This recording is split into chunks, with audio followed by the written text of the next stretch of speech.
Good morning. This is Secret the Scuff coming to you live with Ace Attorney Spirit of Justice.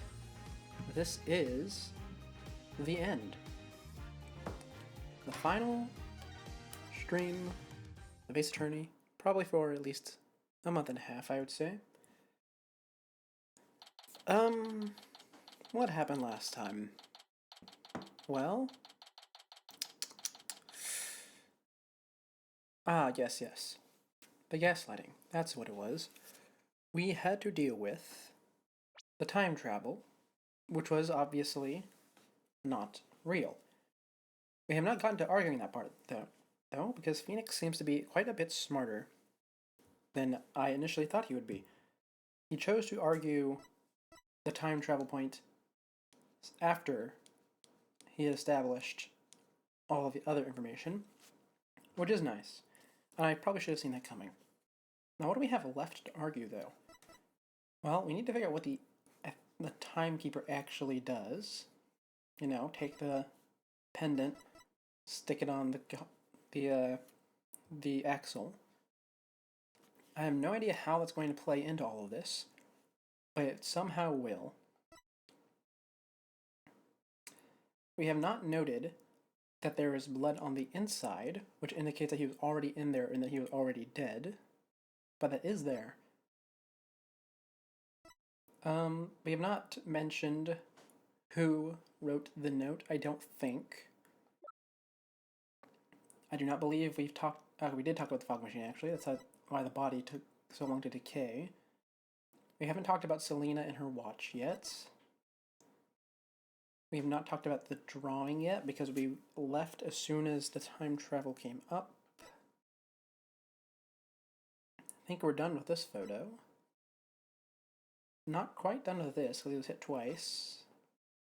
And the entry record, which is what we are going to use to prove that Nickety is either culprit or mastermind. Can't say which one for sure. What? So the whole time traveling thing was just a ruse put on by the guests at the reception? Looks like it. I knew there had to be some kind of trick to it. Wow, 2 wedding receptions. Can you imagine? I wonder how much that must have cost them. I have no idea, actually. But if you have to ask, you're not rich enough to want to know. Still, if you got the money, it's a pretty good way to cover things up if you ask me. You've got that right. I'm sure I would have been completely fooled. Oh, I forgot you were here. Yeah, you were my assistant, duh. Hi, I'm back. Oh, hey Maya. Are you all set to go? Yep, ready when you are. So, what should we start with? Let's start with reviewing what we learned at the trial. What Ellen thought was time travel was really just a performance put on by the Sprockets. Oh yes, this is what I just talked about. But other than that, it seems that what Ellen told us was actually all true. So what really matters right now is the identity of the mystery person Ellen said she saw while she was being attacked. So, who is this mystery person? That's the million-dollar question, I'm afraid. But if we want to clear Ellen of any suspicion, then figuring out who they are is the key. I think I'll take toilets for $200 instead, Mr. Wright. Well, at least there were only so many people on the airship that night. And we know who the mastermind of the whole cover-up plot was too, so that's good. You mean the groom, Soren Sprocket, right? Exactly. He might know something that could help us out. Oh, I forgot that Soren was the mastermind. Or the supposed mastermind. I don't think he ever took the stand, did he? So then, what am I doing here? Oh, and then no, she's in jail. What, must be Larry, right? So then, what am I doing here? I'm a very busy man, you know. Well, all the other people involved are Soren's family members. So I thought I'd better start by interviewing you. Even if I probably shouldn't trust a word out of your mouth. Oh man, I have a really tight schedule, but... Oh heck, what are friends for, right? Okay, pal, go ahead, ask me anything. You do remember it was you who came to me for help in the first place, right? Anyway, Larry, tell me about the incident. I want to go over exactly what happened before Oh, I want to go exactly what happened when before I step outside this office again. Since you were there, Larry, do you think you could help me get it all straight in my head? If I gotta. Let me see, Okay, so the first reception was held at 7 p.m. on the day of the incident. That's the one you tried to crash, right? Uh-huh. Oh, yeah, that's right. And then they locked me up in a cabin. It was awful, I tell ya. Too bad we're not here to focus on you, Larry. And then the incident occurred after this first reception, around 10 p.m. Ellen was attacked in the reception hall by Gloomsbury. He forced her out onto the Vista deck and was just about to kill her.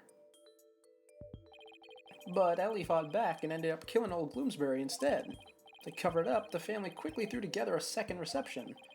That's what Edgy is claiming anyway. But I know my Ellie didn't do it. A key point here is that the mystery person Ellen said she saw strike Gloomsbury just before she passed out. I said that very strange. Did you see anybody suspicious skulking around that day? Skulking, I mean. Nope, not a soul. Because I was locked up in a cabin at the time. But you managed to escape and sneak back into the reception hall. That's when you switched the lantern in the event hall with the lantern in the hold, right? Did you see anybody then? No, the whole place was completely deserted. I guess because the Pierce Butler guy had everybody gathered somewhere else. That makes sense. He must have been going over the cover-up plan with them. So clearly, the murder had already happened by the time Larry got out. He must have gotten everything ready fast, and had the second reception soon after that. Then, after that second reception, Ellie went to clean up the reception hall. And as luck would have it, that's when she found the body in the lantern that I brought up. I tried to do something nice for Ellie out of the goodness of my heart, and this happened. I still don't know exactly what happened during the actual murder itself. We'll just have to look into it, along with the identity of that mystery person. So, while the murder was taking place, you were locked up in a cabin. Did you see anything unusual while you were in there? In the cabin? Let's see. Well, there was that pterodactyl flying through the sky. That's pretty unusual, right? Oh, right. That drawing of that pterodactyl you saw. What's with all the air quotes? I really did see it, I swear. But, Larry, the time travel thing never actually happened. Which means you couldn't have seen a real pterodactyl flying through the sky. Oh. Are you doubting the eye of a super popular picture book author? No, I'm just sure you saw something else, and mistook that for a flying reptile. You know, like last time you saw a flying lady. Nick! You're making me doubt my own eyes. Now I'm not even sure of what I saw. Either way, you have no idea what actually happened at the real scene of the murder? That's right, and I can say that with every confidence. Oh, wow, would you look at the time? I'd better go. I have a book signing to get to. A book signing? Whose book? Whose do you think? It's mine, of course. It's a Laurice Donham book signing. I bet you went around and begged a bunch of bookstores to let you do one. But of course not. They're the ones coming around to beg me. Looks like I guessed right. Anyway, I had to go. I'll send you 10 copies of my new book that just got released the other day, alright? 10? That's very generous of you, actually. What are you talking about? I'm gonna send you the bill, too, of course. Just put them down as office expenses or something. Well, see ya. Well, wait, Larry, we don't need... he's gone. I'll take a copy, boss. Oh, and make sure it's signed. Oh, boy. Trucy's not gonna like this office expense. There goes our first lead. What do you want to tackle next, Nick? Oh, right. We should really hit the streets now, huh? How about we go see Ellen? Sounds good, boss. I bet I can cheer her up. I thought you were going to help Trucy with her magic show again today, Athena. Weren't you supposed to go meet her right about now? Trucy said she was going to practice her new trick on you, if I recall. On me? Really? Trucy's show is an important source of income for our agency, you know. You can leave the case to us, so you go ahead and run along now. But boss! Off you go, Athena. No, I don't want to die. Ah, now. We'd better get going too, Maya. Okay. Alright, alright. This should be pretty straightforward as far as investigations are concerned. Wow, we only hit 4 locations, 3 locations. Actually, I guess the detention center is always there. We only hit 2 locations in that first half, dang. We'll probably get one more, like the cabin or something, maybe the hold. Well, let's go see Ellen.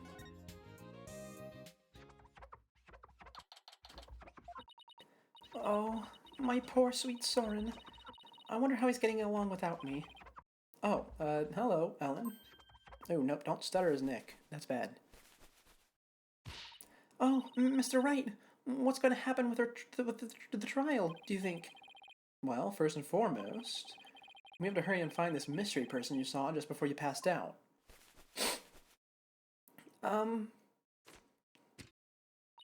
Do you think that person could be the real killer? It's quite possible, and if we can prove that, we can clear you of all charges. Actually, would you happen to know where Soren is right now? He's usually busy with meetings all afternoon, but he should be home by evening. I think I'd better go have a chat with him later then. Why am I being treated to a view of someone's underwear?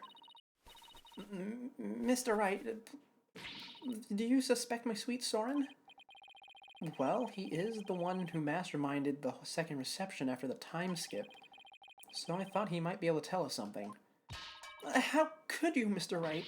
You can't possibly think my Soren would never kill anyone. All right, just calm down. No, not if you're accusing my Soren. Please, I'm not accusing anyone, so please put the pan and the ladle down, all right? Really? Cross my heart. So, for now, would you mind if I ask you a few more things about the case? Wow, this is extremely weird. There's no audio, really. Just the sound effects, or not audio, no music. I'd better be careful not to provoke her. Ah, there's the music. Been waiting for that. Well, it looks like I don't have a choice not to provoke her. I just gotta present this and get over it, or talk to her and get it over with, I guess. Could you tell me about Soren? There's nothing to tell. He's squeaky clean.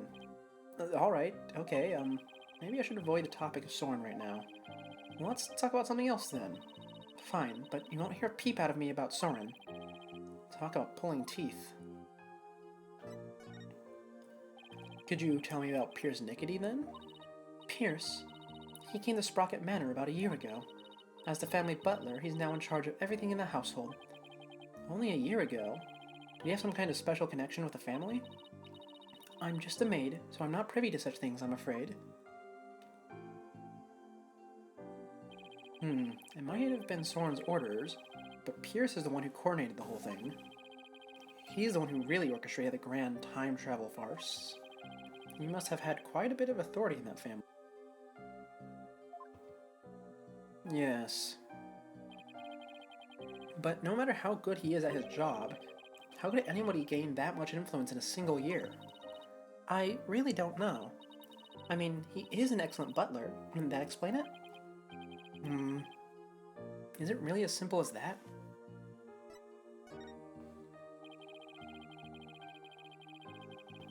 What you thought was time travel was really just a cover-up carried out by your in-laws. Pierce said Soren was the one who ordered the whole thing. I still can't believe it. Even if the second reception was fake. Soren would never use time travel for something like that. He's very serious about his time machine research, you know. I heard there's a reason he's researching time machines, actually. Something about something he wishes he could change. But isn't the whole idea of traveling back in time itself a little fantastic? I don't think so. After all, Soren said real time travelers do exist. Oh, really now? You think he knows someone who actually traveled through time? That's right. I haven't seen it personally, but Soren said as such. So I believe it. Somebody who actually traveled through time, huh? It's pretty hard to believe. Thank you, Ellen. You're going out to do your investigation now, aren't you? Yes, that's right. Please make sure you don't cause Soren any trouble, okay? I'm afraid I can't promise you that. What? Oh, please, whatever you do, please don't upset my poor Soren any further. I'm begging you. I'll do my best not to cause him any unnecessary trouble. Oh, I couldn't bear it if Soren ever came under suspicion. I'd rather be found guilty myself. Well, apparently that kind of works. Well, I guess it'll work in Kurain, kind of. Not here. Oh, yikes. Ellen, please, don't work yourself up like this. You don't want Soren to worry, do you?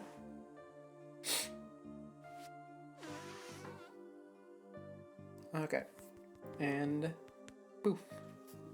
Back to normal. No, you're right. And the floodwaters recede once more. So, what do we do now, Nick? Well, Ellen said Soren is usually in meetings until the evening, so let's save our house call until then. Why don't we go to the mooring dock and figure out our next move from there? Roger, Nick. Okay, here we go. That is not where I intended to click. So, we need to deal with that pterodactyl right there on the... And I think that's the only thing out here. So, where should we start? Let's see. Are there any places we haven't examined yet? We already investigated the reception hall and Sprocket Manor. Oh, I know. We haven't looked at the Vista deck or the hold yet. Hey, you're right. We've still got some pretty important places left to examine, don't we? The Vista deck is at the actual scene of the murder, right? And the lantern with the body in it was stored in the hold. I think there's a good chance we'll find some important clues in those locations. Do we know how to get to the hold? Good question. I think it was labeled in that diagram of the airship in this pamphlet. Yes, it was. And we have a keycard for it. Oh, there it is.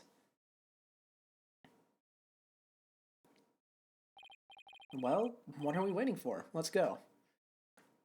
Can I examine this yet?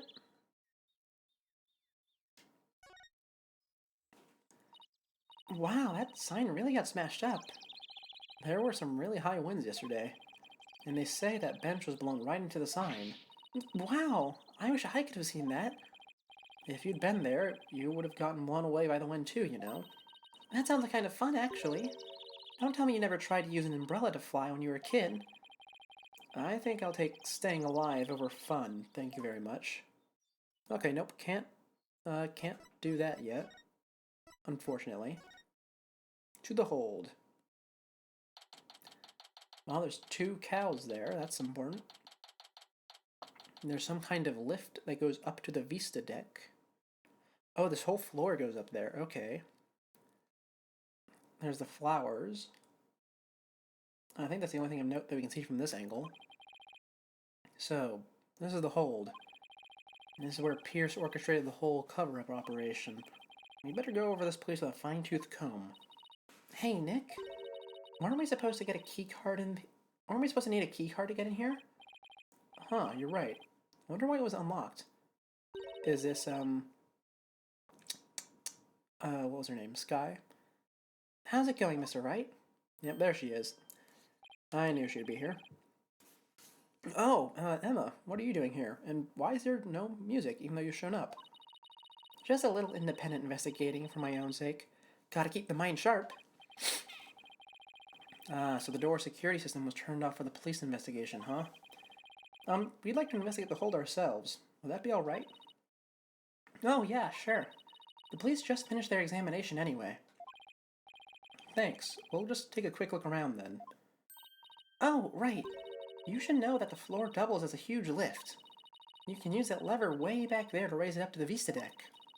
The police inspected it already, but it didn't find anything of particular interest, it seems. If you do go up to the Vista deck with the lift, be careful not to fall off. Got it. Thanks. Man, that sounds like a huge safety hazard, especially the part underneath the lift. There could be something down there. That goes double for you, Maya. Yes, ma'am. Well, let's get the show on the road. Oh, really? Even now there's no Emma music. That is extraordinarily strange. Can I rotate in this room? Oh, I can't rotate in this room. That is interesting. That's a weird perspective. Okay. Well, let's inspect the Q cows. So, there are 2 male peggable lanterns in the reception hall. That must mean, oh, that's what they're called, pega-cows, gotcha. Now these 2 are the female pega-cow lanterns. Well, Larry got their sexes mixed up when he replaced the one in the reception hall, huh? Didn't he see the horns? The difference is pretty glaring if you ask me. And yet he managed not to notice. That's what makes Larry Larry. And Larry being Larry is why I've seen more than my fair share of trouble for a lifetime.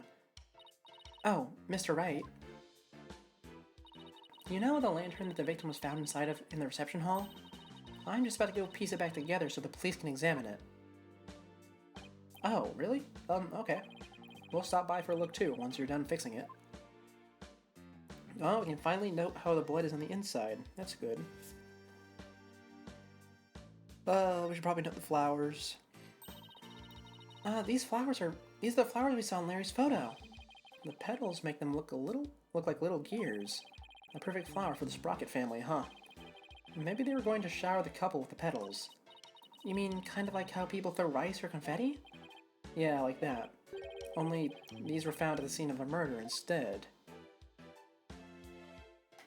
Okay, I think the only other important thing here to check is, the lever. Oh, look, there's the lever to the lift Emma told us about. Well, let's try going up on it. I'll flip the switch. Here goes nothing. Wait, I'm not even on it yet. Oh, perfect. That's how we get to look beneath it. And there's the blood. I was wondering how Phoenix was going to get to look at the bottom. Hey, Maya, stop the lift! Oh, that's just a big hole down there. Oh, whoops, sorry. I got a little carried away. Never mind that. Move over a little. Oh, okay. What, was she, like, hanging over the edge? Is that blood? Blood? Let me see. Could it be Mr. Gloomsbury's blood? Well, this is the lift that goes to the Vista deck where the murder took place, so I think that's the most logical conclusion. How did no one see this? But I thought the victim was clubbed to death, and that's why there wasn't much blood. Something tells me I'd better take a picture of this. Okay. So it's going to be another one of these cases where someone has a hidden wound, and that's how we, like, nail them as a killer. Gotcha. I should ask Emma about some of it more later. Maya, can you bring the lift back down now? You got it. I'll go flip the switch again. There! Alright.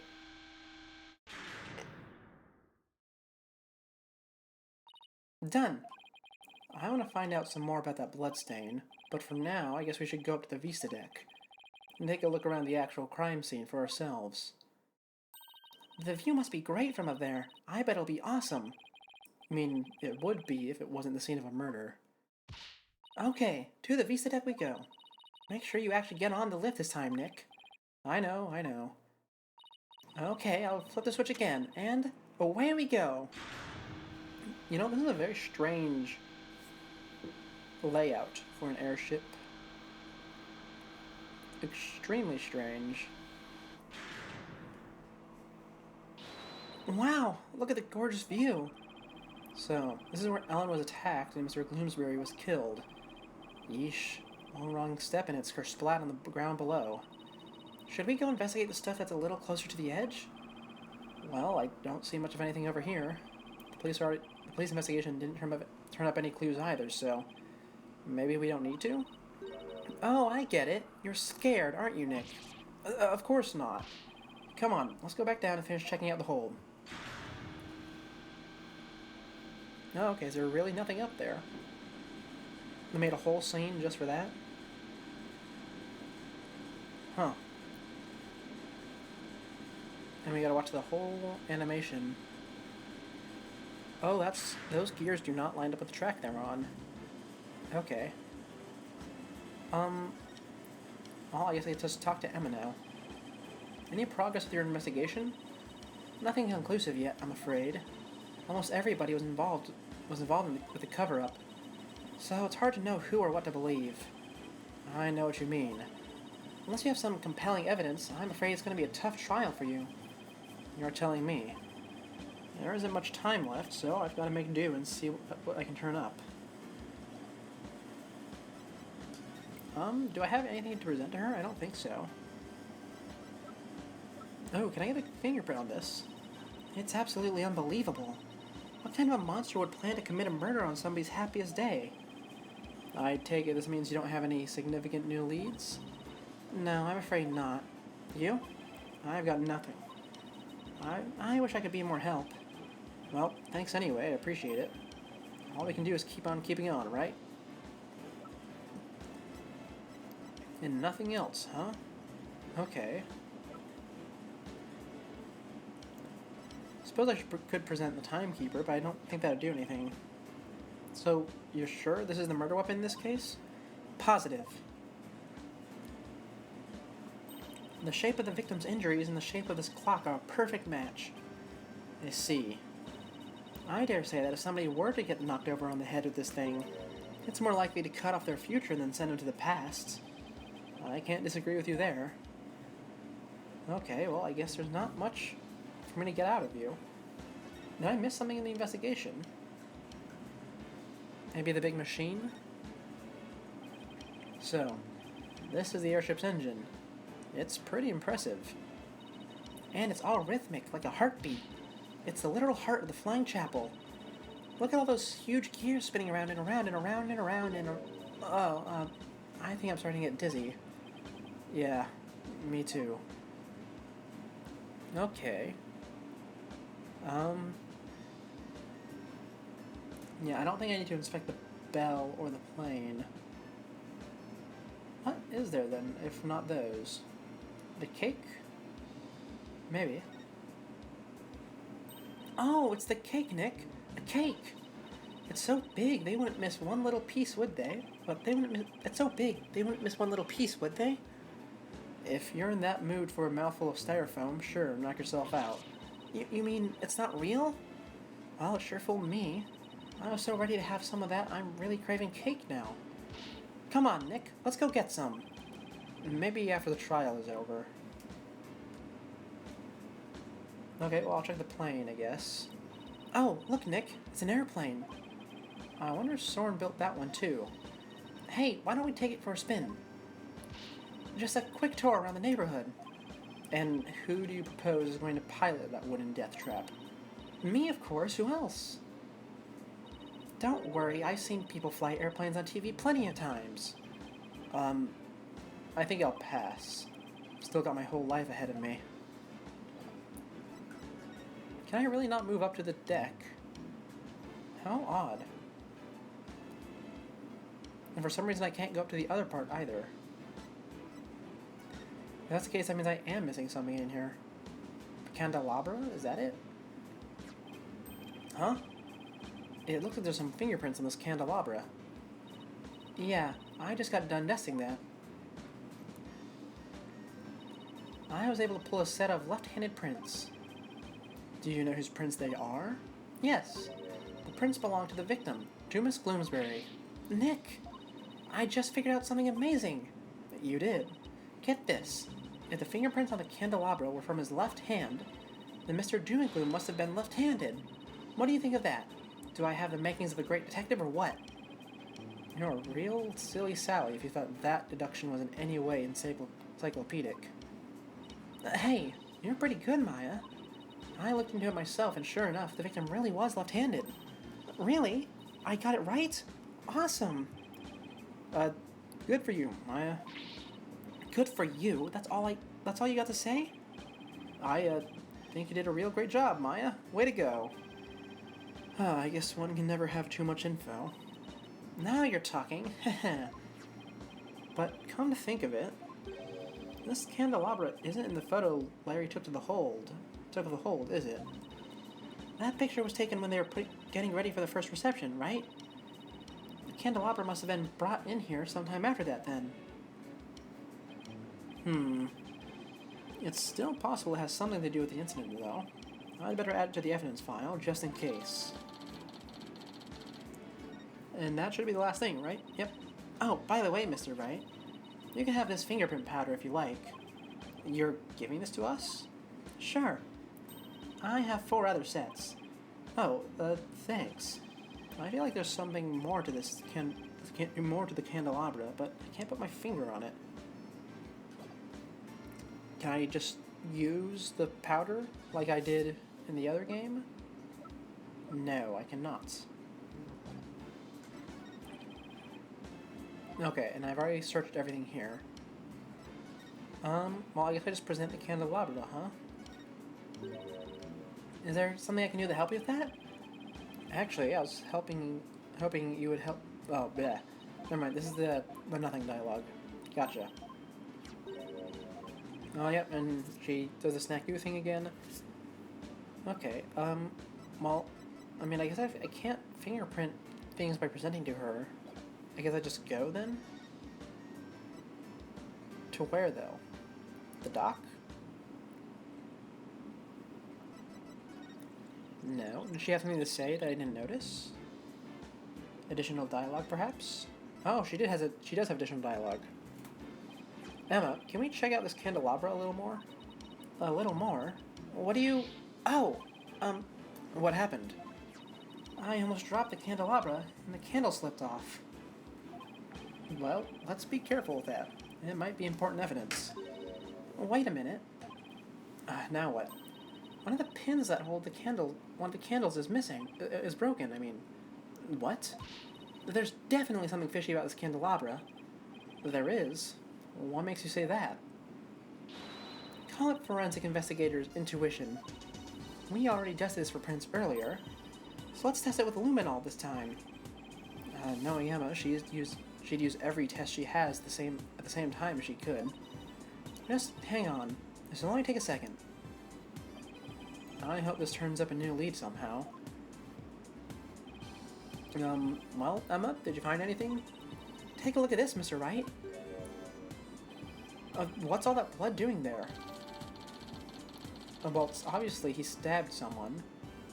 Oh, it's exactly like Von Karma's situation. Someone got stabbed. It broke off inside them. They have not gotten the wound treated yet. That's how we nail them. Probably the butler, Pierce. Is that his name? I think so. Maybe someone got hurt while they were setting up the reception. These pins are pretty sharp.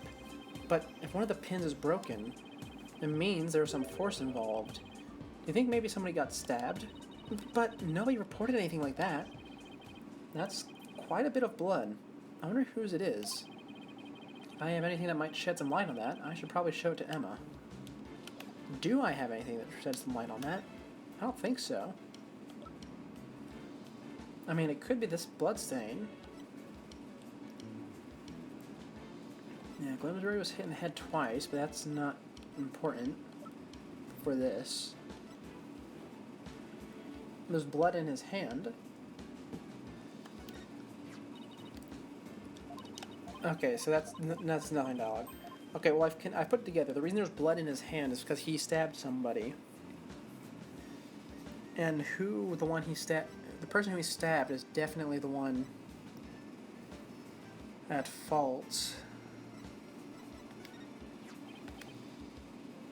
Emma, about this bloodstain, doesn't something about it strike you as odd? And what's so odd about the victim's blood? That's not exactly... No, there's just something about it that bothers me. Now that you mention it, I can't say I necessarily disagree with you. Maybe I should talk about this some more with her. About this bloodstain. What about it? There's something about it that's been bothering me. Oh yeah? What's that? Well, there's a huge bloodstain on the crime scene lift, and a bloodstained candelabra. Now, this is only a guess, but I'm thinking that these two bloodstains are from the same source.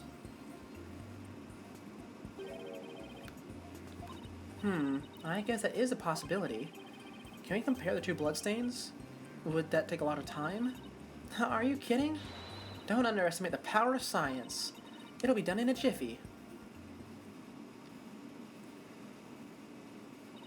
And the results are in. That didn't take long now, did it?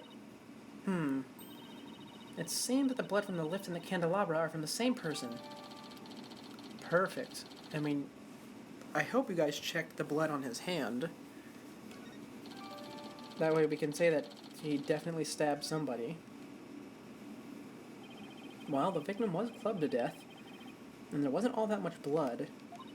But if this isn't Mr. Bloomsbury's blood... Well, this is just a guess, but what if Mr. Bloomsbury stabbed someone with a candelabra pin? That would explain both the huge bloodstain on the lift and the blood on the candelabra. Oh my goodness! If that's true, then that means there was somebody else present at the scene of the murder.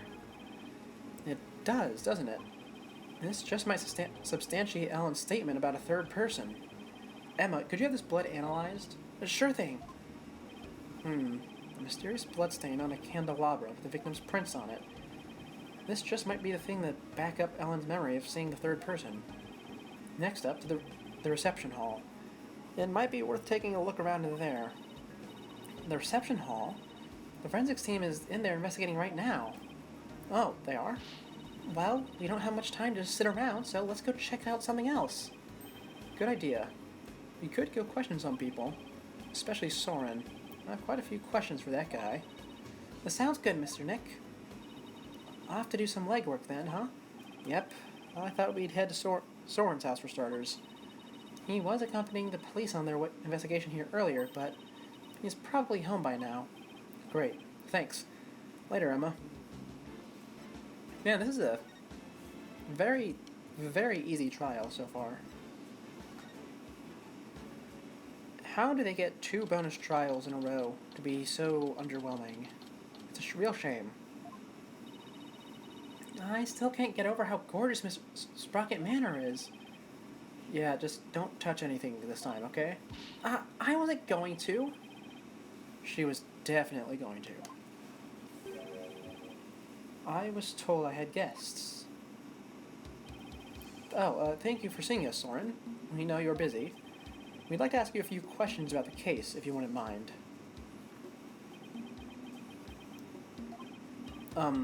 Soren? You're Ellen's lawyers, right? Huh? Yes, that's right. Don't tell me he doesn't remember me. Will Ellen be found guilty? We're doing everything we can to prevent that. That's why we're here, investigating. Will you please tell us what you know? Soren? Oh, alright, fine. What was that pause all about? Well, he was taking notes, Phoenix. Remember, Ellen told you that he, obsessively takes notes. It was you who gave the order for that large-scale cover-up plan. Isn't that right? What large-scale cover-up? Don't play dumb with us. You held 2 wedding receptions in order to try and cover up Mr. Bloomsbury's murder. Ellen thought that, with the power of the timekeeper you built, she traveled back in time. Ah, so that's why there were 2 receptions. Wait, does he seriously not know why the reception was held twice? Looks like I'll just have to delve deeper here. So the cover-up scheme, that fake trip through time, you're not the one who's behind it all? Pierce Nickety stated in court that you were the one who ordered it to be carried out. Pierce said that? I see. I leave him in charge of everything around me. So whatever he decides is, in essence, my decision too. So I take it you didn't know anything about the cover-up? That's none of your business. But you were in 2 wedding receptions in a row, and still you claim to know nothing? I have nothing more to say to you. Please leave. But Soren...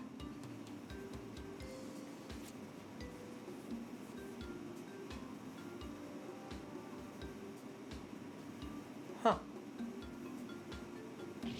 Ow! Hey! Oh! There's something written on this paper airplane. Let's see. Go away! It doesn't get any clearer than that, huh? He's looking especially uncooperative, but maybe I can grab his attention somehow.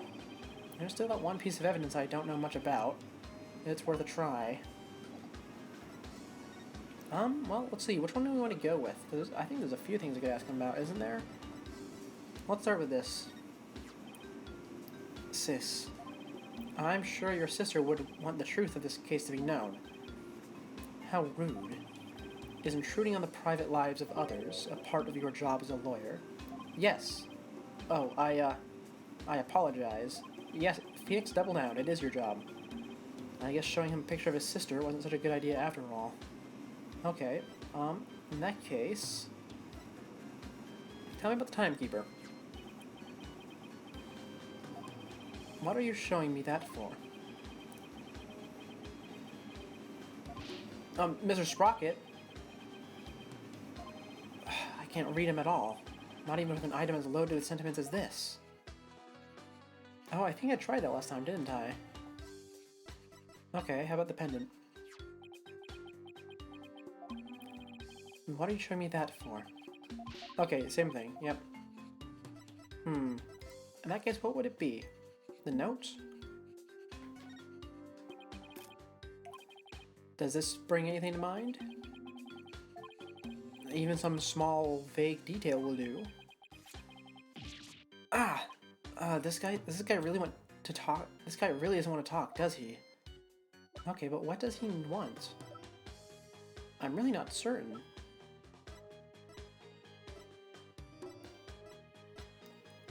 Because it's not his sister, it's not the time machine, it's not the pendant.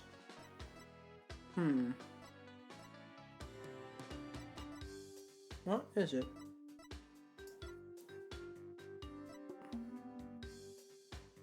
The key card, perhaps? Did he show up? No, he did not. Not the lift. Maybe the candelabra? Soren, have you ever seen this before? That's, Soren, what is it? Nothing. Why did his whole demeanor change all of a sudden? He's gone pale as a ghost, too. Soren! Nick! Look at his stomach, he's bleeding! Somebody help! Soren's collapsed! Ah, he's the one who got stabbed, is he? Master Soren! Get him to the hospital, quickly, now!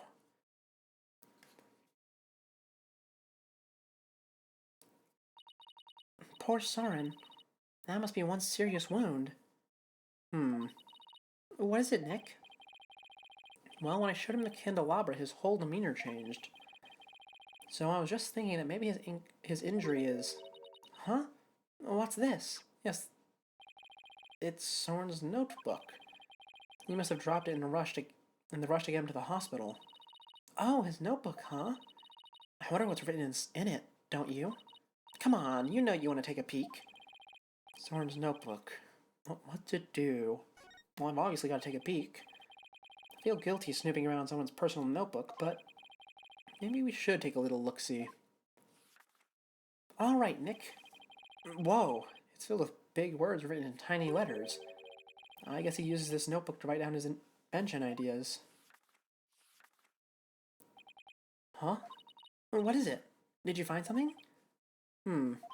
After March 8th of last year, the content of this notebook changes dramatically. Like how?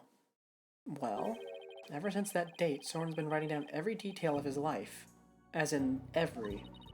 Maybe he decided to start keeping a diary. But this is way too detailed to be an ordinary diary. Either he's really compulsive, or maybe just a plain forgetful. But is it really as simple as that? I feel like something happened on March 8th that made Soren change. Well, why don't you let me take a look at that, and I'll tell you. Hey, Maya, let go or we'll rip it. Oh, don't tell me they actually broke it. Now look what you did, you dropped it. You should have just let me take a look. How is this my fault? Oh no, Nick! I fell into that pool of Soren's blood. I can't read a thing on these 2 pages now. Uh-oh, you're gonna get it now. I guess it really is my fault after all. Let's just put it away carefully for now. You can't let anything else happen to it, you know. You hear?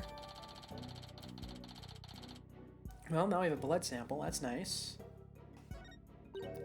Huh? Hey, look, there's something sticking out of the notebook.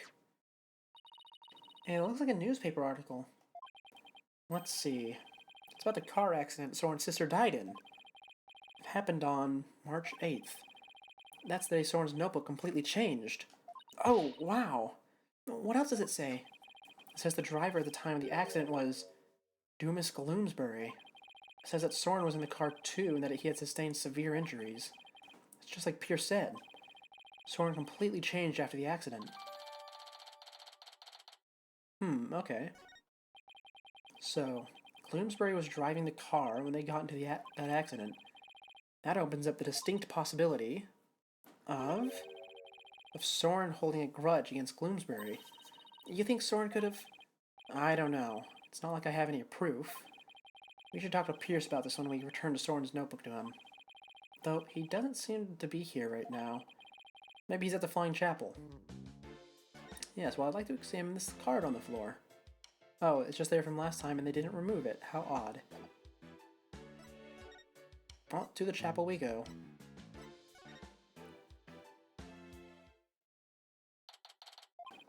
I sure hope Pierce is around here somewhere. Ah, Mr. Wright. Miss Fay. Oh, hello, Pierce. We were just looking for you. I'm sorry for Master Soren's sudden departure earlier. You have my sincerest apologies. It was totally understandable, really, but shouldn't you be at his side right now? It's fine.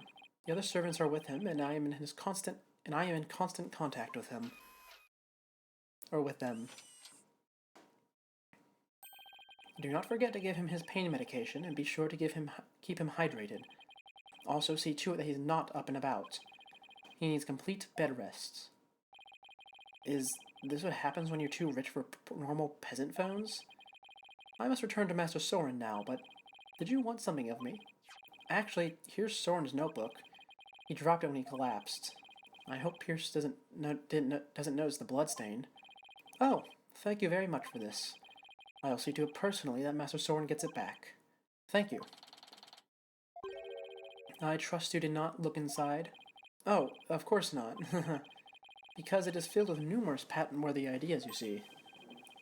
Look, I know you're busy, but would you mind if I asked you a few questions about the case? Don't worry, nothing about the patented ideas. Well, as I said, I must be getting back to Master Soren. So, if you could make it quick, I would greatly appreciate it. Alright, I'll make this as quick as I can. I'd like to ask you about the cover-up you tried to pull off, if you don't mind. I told everything there is to tell in the court already. Disposing of anything that may harm the Sprocket family reputation is simply a part of my job. Sounds like a lovely job description. I have nothing more to say on the matter. I will say, I do not think it's wise to spend time on topics that have already been discussed. Oh, right. In that case, how about the accident? Pierce, could you tell us more about this accident? Where did you find that? And did I not already tell you about that accident? You did, but you conveniently left out one crucial detail. The fact that Dumas Gloomsbury was the driver in the car at the time.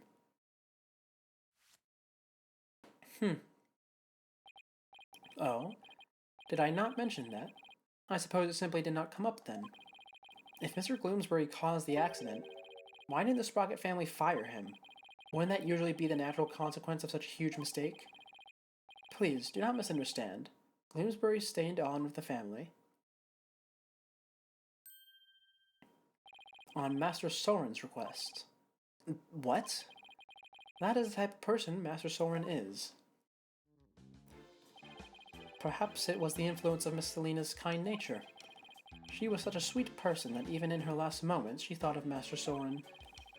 Not only did Soren not hold a grudge against Gloomsbury, he insisted on keeping him on. Now I really don't understand how that guy's mind works. So you were present for Selena Sprocket's last moments? Yes, in my professional capacity. The accident happened on the way to a certain party. And what kind of party was it? It was Miss Selena's engagement party. Bloomsbury's injuries were minor, but Miss Selena and Master Soren's were critical. They were brought to the Sprocket family's regular hospital. But wow, to have such a terrible thing happen on what was to be a day of celebration. Thanks to the surgeon in charge, Master Soren pulled through. But Miss Selena,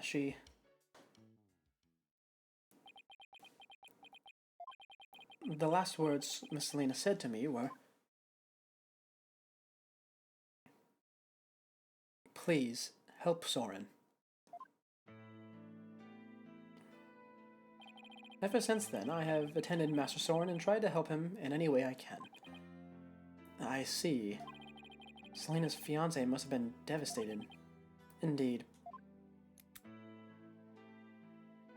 The shock of losing Miss Selena was so great, he quit being a surgeon. He was a surgeon?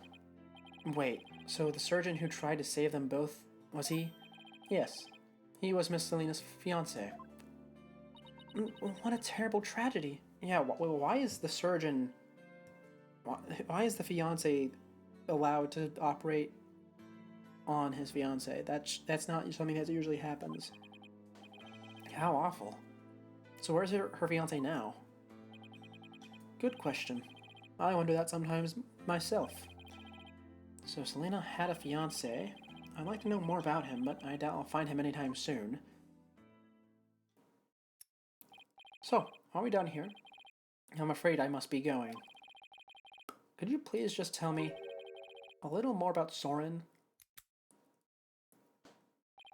There was nothing more to tell. I can't seem to get any real answers out of him just by asking him questions. But there is a piece of evidence I still don't know much about. Maybe he'll be able to tell me something about it.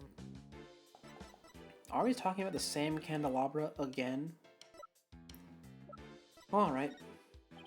Pierce, have you ever seen this candelabra before?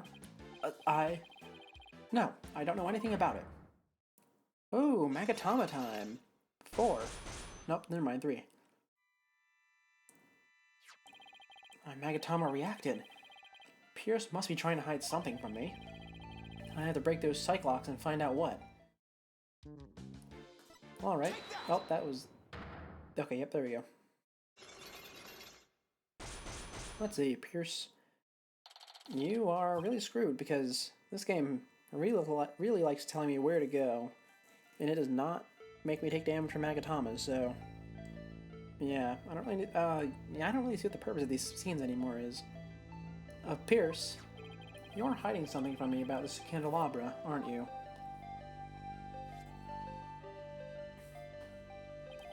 It is one of the candelabras from the Flying Chapel, is it not? Is there something special about it? Actually, yes. There's some blood on it, you see. I think the blood might belong to this person.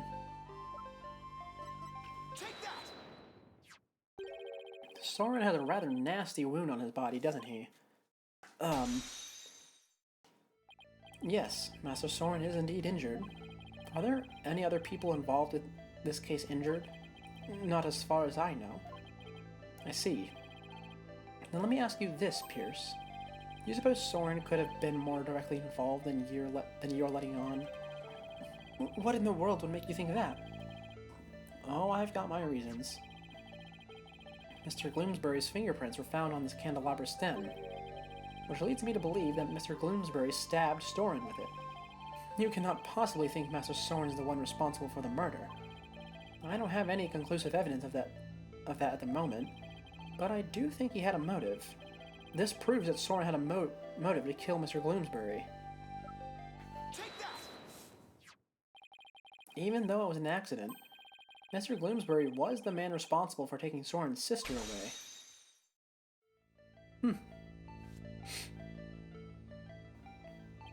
Let us suppose that Gloomsbury did stab Master Soren with the candelabra. Can you prove that it had anything to do with this case? He might have been stabbed at some other location for some reason. Sorry, but I can prove it was related to this case. Oh, really? Soren's stabbing and Mr. Gloomsbury's death are definitely connected. Are they now? This is the piece of evidence that ties Soren's injury to Mr. Gloomsbury's murder. It be the bloodstain, yes? A bloodstain was found on the side of the lift that goes between the hold and the Vista deck. Its blood matches the blood that's on the candelabra. I obtained the results straight from the police, so I can assure you this information is correct. This bloodstain on the lift indicates an important fact. It shows us that Soren was there during the crime. Yep, that's what I just said. You are very astute, Mr. Wright. It appears I cannot hide this from you any longer.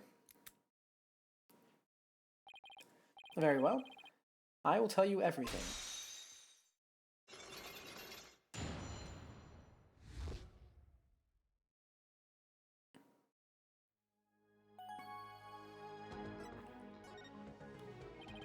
Could you tell me about Soren's injury?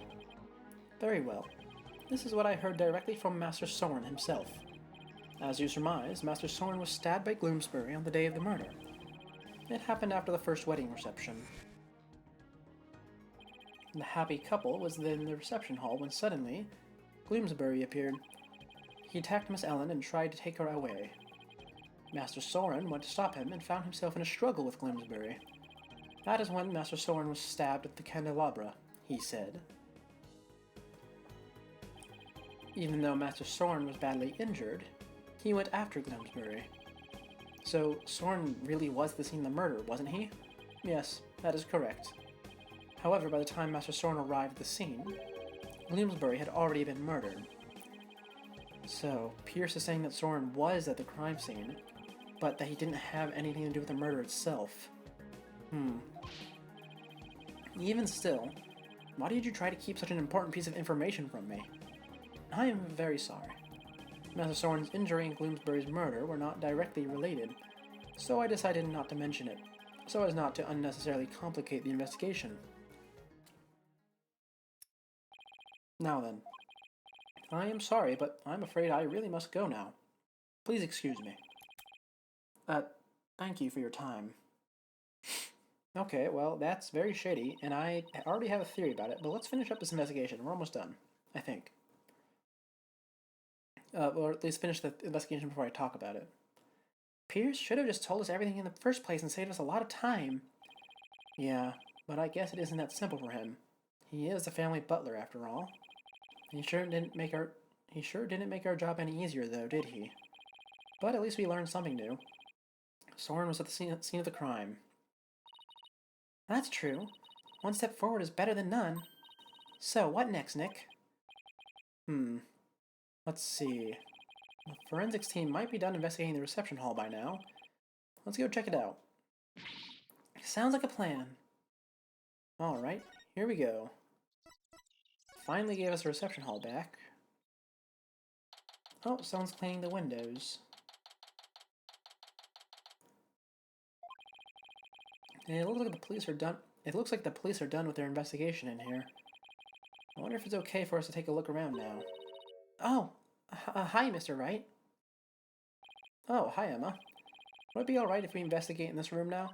Sure, the police are all done, so go for it.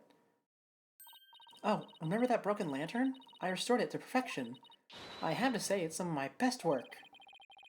Sounds like the repair job was a resounding success. Thanks, Emma. We'll take a good look at it too. Well, I had to be getting back to the station. Try not to mess up the crime scene if you can't help it. We'll be careful. I'll be seeing you. Bye, Emma, and thank you. Well, shall we get started? Well, those two really don't talk to each other, huh? Well, let's get examining. We're here for one thing and one thing only. This. Oh, she built it wrong. She built it wrong. Here's the broken lantern, all patched up. And I do mean patched. Emma said this was some of her best work, so I know she put a lot of effort into it. And it was pretty smashed up. It must have taken a lot of hard work to piece it back together. Well, she gets an A for effort at any rate. Huh? The wheel handle on the back has some blood on it. And it looks like somebody gripped it with a bloody hand. Maybe the blood got there when the killer was putting old Doom and Gloom's body inside. Do you see anything else worth noting? Well, there's another one of these lanterns over there, so it might be a good idea to really compare the two later.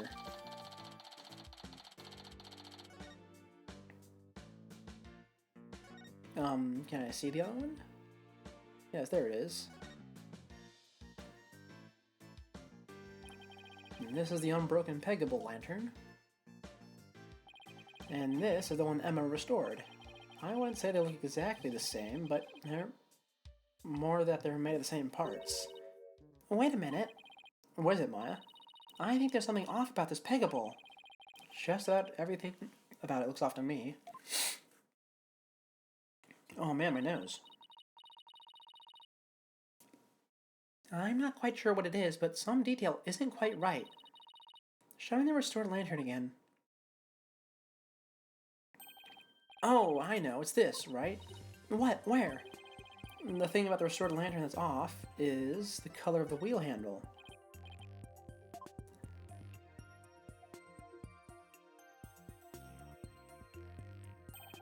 Emma got the inside and outside wheel handle switched around.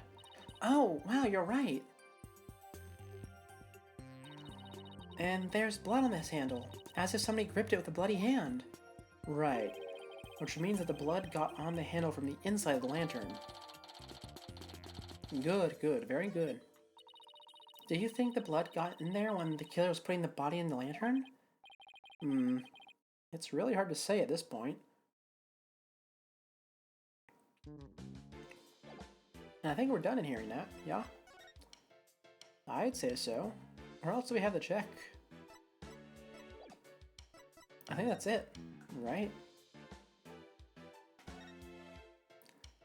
I mean, is there anything of note in here? I certainly don't think so.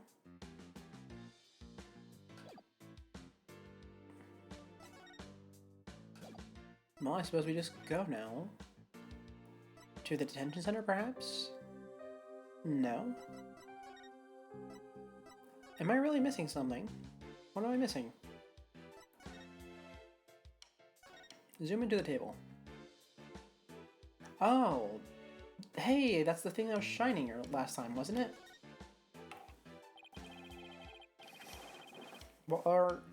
I knew I wasn't crazy, right? Or am I crazy? I don't know. I saw something shining last time.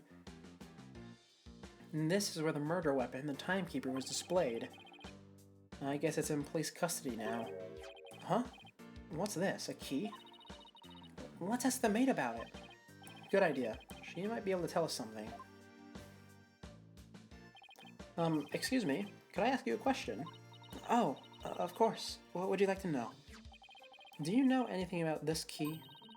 It's the key that starts up the Timekeeper. A startup key? That's right. Oh, the first startup of the love ceremony was so beautiful. The bride and groom each had a symbol of their love, and when they put them together... Oh, how romantic it was. Alright, so you need the key and the gear. Got it. First startup of love ceremony? What exactly did that entail? Oh, it's a ceremony in which the couple activated the Timekeeper together for the first time. I suppose it was kind of like a cake-cutting ceremony. And what are these symbols of their loves you mentioned? Well, that's kind of an industry secret, so I can't really say. I'm sorry. I'd better get back to my work. Looks like there's an order from above not to talk about it. Anything else? I don't think so.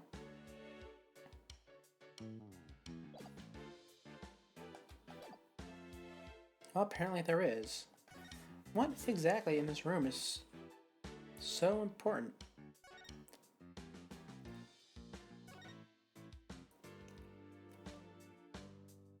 And there's nothing on the tables. Yeah, that still has its mark on it. That still has its mark on it. I mean, the only things in here I could inspect are the maids. Hey, take a look at that door. I wonder where it goes. Oh, I forgot about the door. Shall we open it up and see? Wait, please don't open that. It's the emergency escape hatch. It leads directly outside. You'll fall to your deaths. Woo. That was a close one, huh, Maya? I'll stay. Okay. I guess that's all we needed to know about. Woo. Well, I think we've checked out everything relevant to this case. What are you two... what are you two doing here? Wait, what are you doing here? Soren, shouldn't you be resting in bed? You're injured. How do you know about that? Never mind. My notebook. Have you seen my notebook? I can't find it anywhere. My notebook. I need to find my notebook. What's the matter with him? My notebook. I have to find Master Soren. Master Soren, I told you to stay in bed. My notebook. Here you go.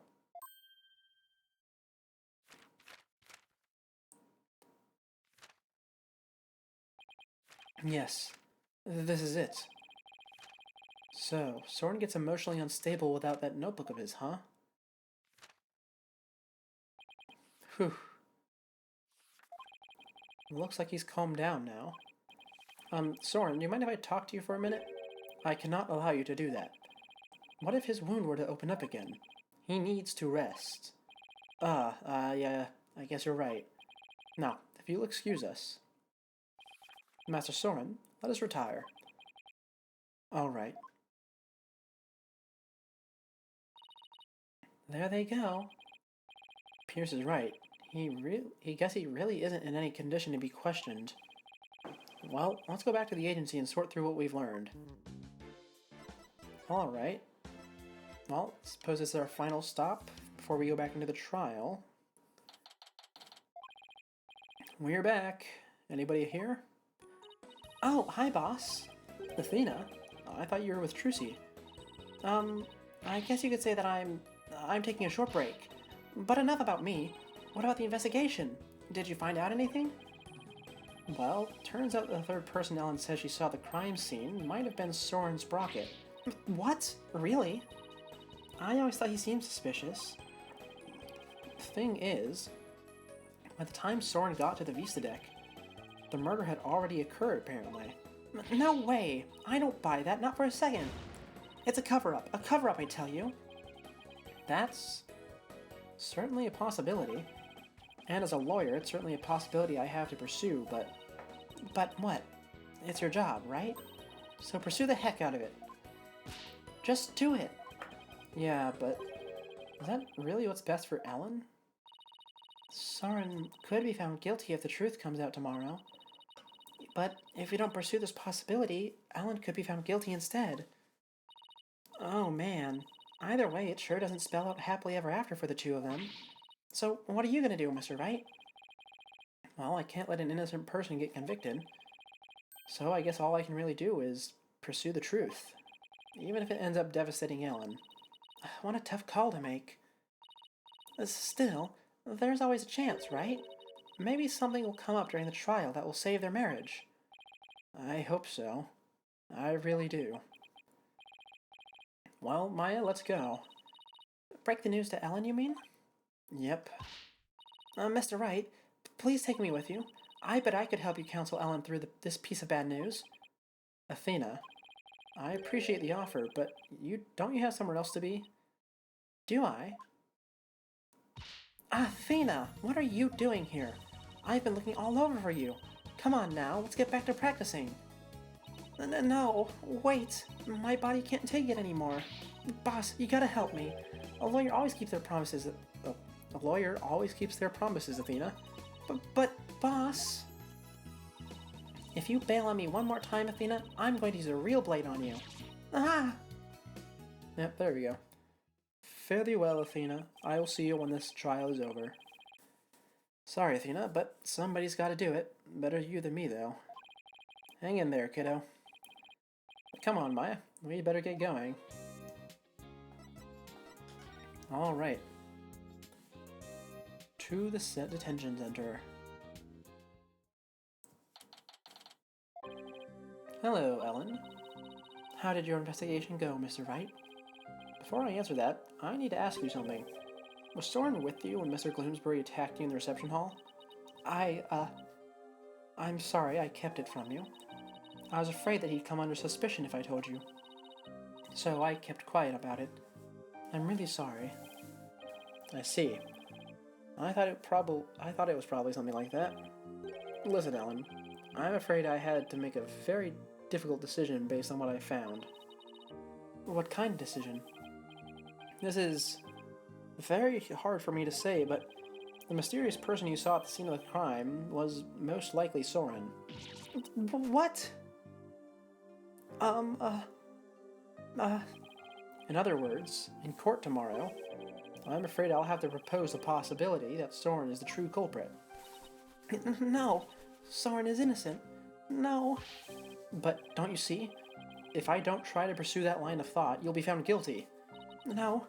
No. No! Please, Ellen, calm down. Ah! Yeah, just not crying. Soren can't be found guilty. I'd much rather I be found guilty instead. Ellen, you can't let yourself think like that. But, no! Marriage is for life, right? Do you really think you can run away from the truth and still be truly happy with him? Oh, you're not married, so how can you possibly understand? Sometimes you just gotta do whatever it takes to make things work. But, Nick, you talk to her. Hey, don't just dump this all on me. Mr. Wright, I'm innocent, and Soren is too. So, please, prove our innocence in court. I'll certainly do everything in my power. I just hope she doesn't lose control like this in court tomorrow. Oh, and is that to be continued? Yes, it is. Alright, well, I guess that's a perfect time, as good a time as any, to take a very, very short break. Yes, I would like to continue to the next chapter. No, I will not immediately start it. I'm going to take a break for maybe 2 minutes, about. Here we go.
And we're back. Well, okay, hold on. I need to clear my throat. Now we're back. Now, let's see. Oh, no, don't do that. We want to outline my theory. Well, I suppose it's nice that we have the music going now. Let's see. So, we have... what's relevant? Well, the timekeeper is activated via the key and the pendant working together. Yeah, that's pretty obvious. What does the timekeeper do? No clue, but it's important somehow. And oh my god, there's a lot of latency. So we're going to put up the message about the latency. There we go. And there we go.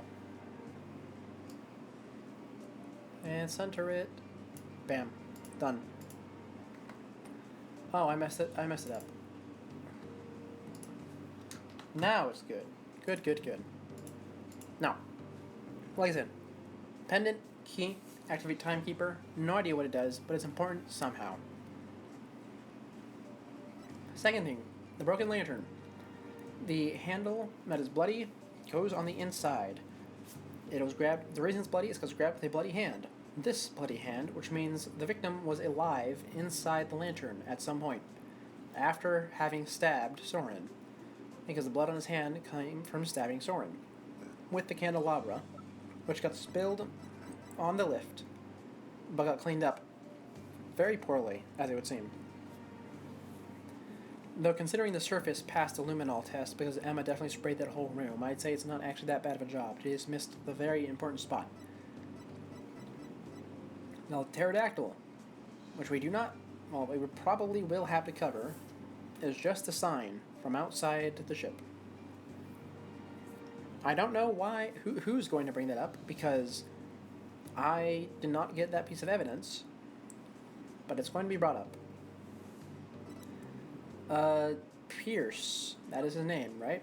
Yes, Pierce Nickety is the fiancé of Selena Sprocket. You can tell because they have the same watch. And so he has a motive for killing the victim. Yeah? I do not know why Soren was stabbed. I do not know why Ellen was attacked. But I have an idea. Not on Alina, not on Ellen, but on Soren. Soren was probably trying to protect Pierce. That's my most likely guess. But then that's also my only guess. Other relevant information. The note here was written by a right-handed person. We have thoroughly proved that the victim is left-handed, which means this was written by somebody else. Probably Nickety. Pierce Nickety. Yep, that's his name. I keep forgetting it. And I think that's all the relevant information we need to cover. Oh, wait, no. He was hit twice because he was alive. He was alive inside, so they had to hit him a second time.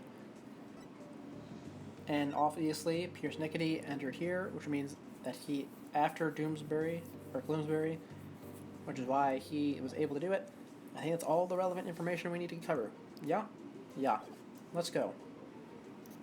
So, the one thing we found out yesterday is that Soren was there at the crime scene. I only hope I can get some testimony from him that'll get to the heart of the matter. Mr. Wright. Good morning, Ellen. Look, I am afraid you might not like the results of today's trial. Nevertheless, don't tell me you're still thinking of going that route. Soren is innocent. He can't be found guilty. Take me instead. Ellen, please, try and get a hold of yourself.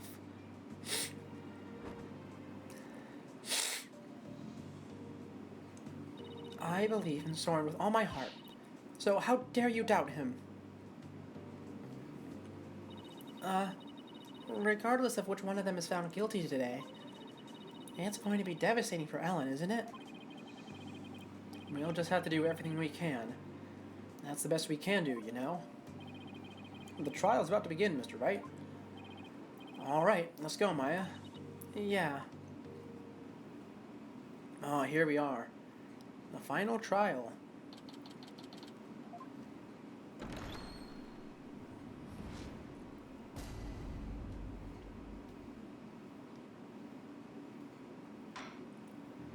The court is back in session for the trial of Ellen Wyatt.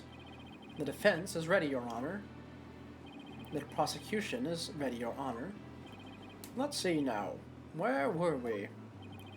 In yesterday's session, we found out about the Sprocket family's conspiracy to cover up the murder of Dumas Gloomsbury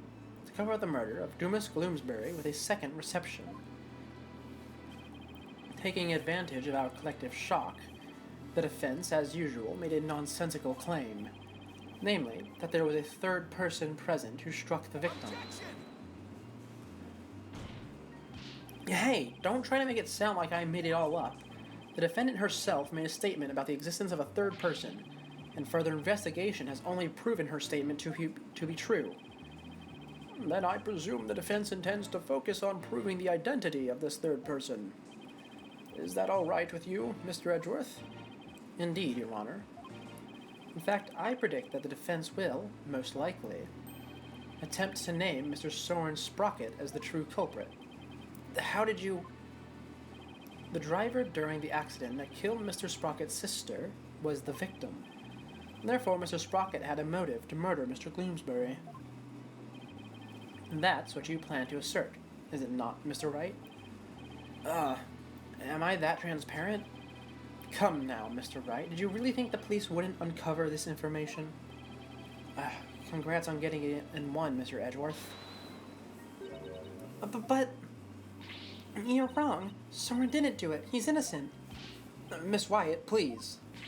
He's innocent, I tell you. What is this, Mr. Wright? I thought your claim about the existence of a third person came from the defendant. It did. This is just a minor hiccup.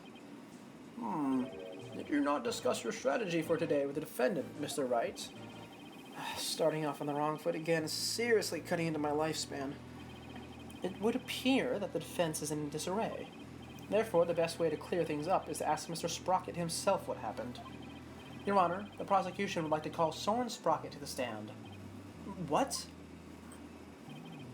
Very well. Bailiff, please bring Mr. Sprocket to the witness stand. Now I wonder, did Sprocket disclose his injury to Edgeworth? I, for some reason, doubt it. Witness, please state your name and occupation.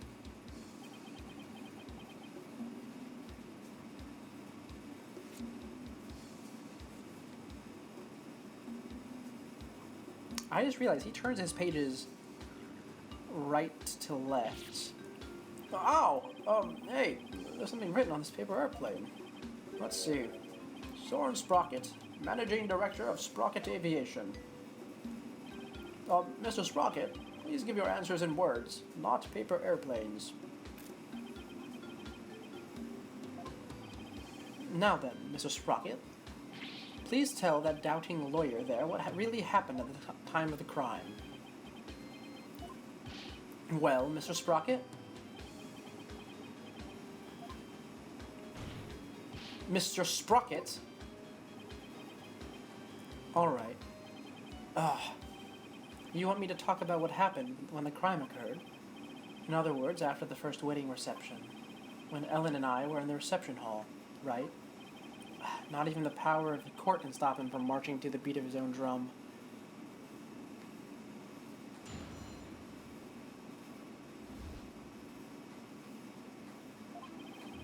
I was stabbed by Dumas in the reception hall, and I collapsed to the floor. The next thing I saw was Ellen and Dumas on the Vista deck. I knew Ellen was in danger, so I headed to the Vista deck. But when I got there, Dumas was already... I don't want to believe it, but it must have been Ellen. Nothing else makes sense. Well, wait just a minute here. You actually think Miss Wyatt killed the victim? That's right. Dumas was killed by Ellen. This is unbelievable. How can you suspect your bride, the woman you love? Objection!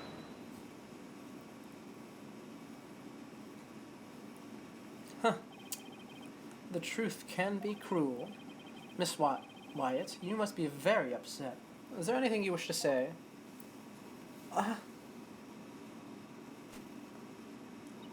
No. I can't believe this. Soren, I thought that at least you would believe in me. The best way now is to show your love for your groom to... The best way to sh- for you... yeah. The best way now to show your love for your groom is to admit your guilt and try to atone. Soren. Mr. Edgeworth, I haven't even cross-examined the witness yet. And quit picking on the clearly distraught. Yeah, that's so not cool, Mr. Edgeworth. A court is where we seek the truth, and the truth is unyielding, even to the truly pitiful. Mr. Edgeworth, I find it distasteful to make a lady cry. Ugh. That's true, Your Honor. So, what are we gonna do now, Nick? If the third person Ellen saw on the V-stick was Soren, and we have to prove Soren was there at the time of the murder. I don't see any obvious inconsistencies in his testimony, but we have to push forward. Okay. Well, where do we start picking this apart? You were stabbed in the reception hall. Okay. And then you saw Ellen and Dumas on the Vista deck. So you headed there.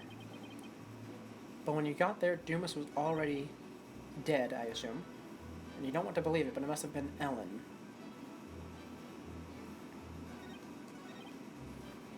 Okay. I can work with this.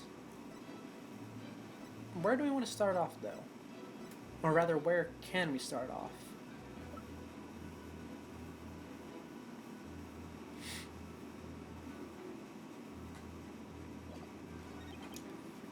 Well, why don't we start by saying you got stabbed in the reception hall? Because I don't think that's where that happened. Please tell me everything you can about when you got stabbed. After the reception, Ellen and I were enjoying a moment alone in the reception hall. Then, Dumas appeared and stabbed me. He grabbed Ellen and the timekeeper and left the reception hall. Didn't Mr. Gloomsbury say anything at the time? I don't remember. After I was stabbed, I was immobilized by the pain.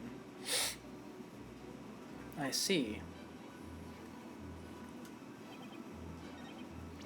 Okay, hold on. Matches of blood on the candelabra.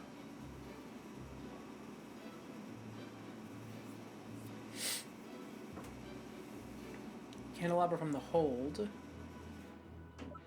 Well, I think we just immediately present this, right? Objection! Yeah. Oh no, not that. Okay. That's interesting. So he did just get stabbed in the reception hall and bleed all the way to the hold. Interesting. Can I take a look at the map?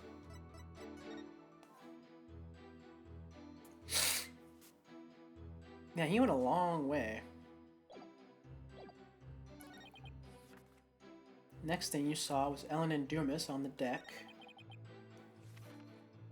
And you knew Ellen was in danger, so you headed for the Vista Hall. Or for the Vista deck. How did you go there? I understand that your bride was in danger, but...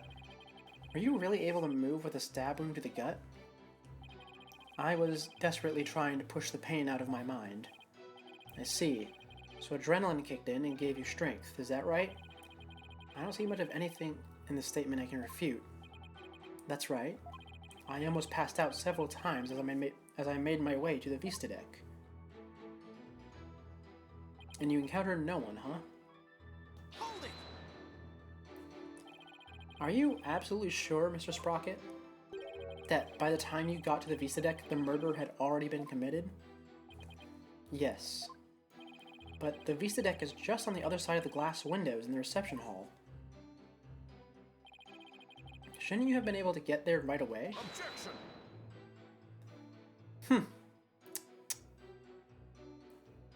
Mr. Wright, have you investigated nothing? The only way to the Vista deck is to go to the hold and take the lift.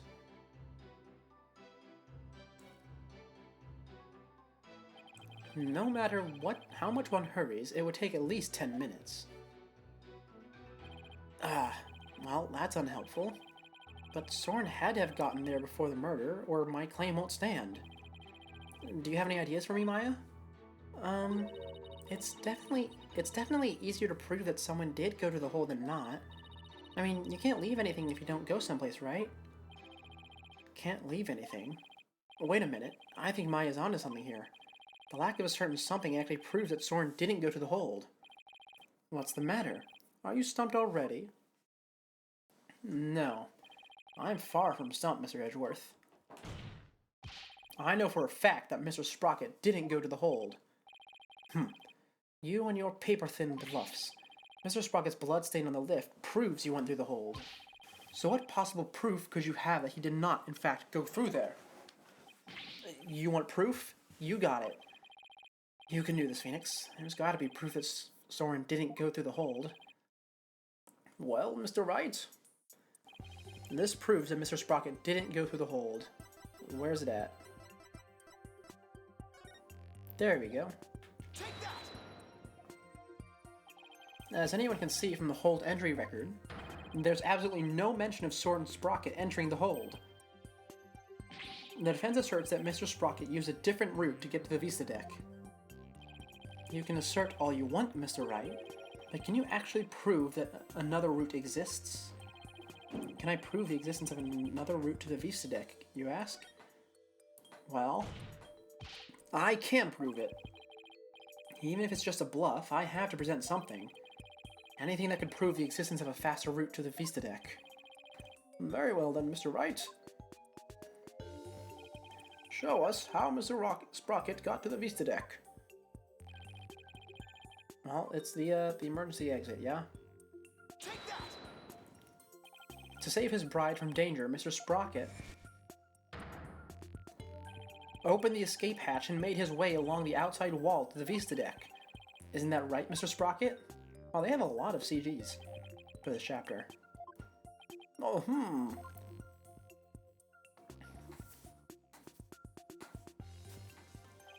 That would certainly be a much faster route to the Vista deck.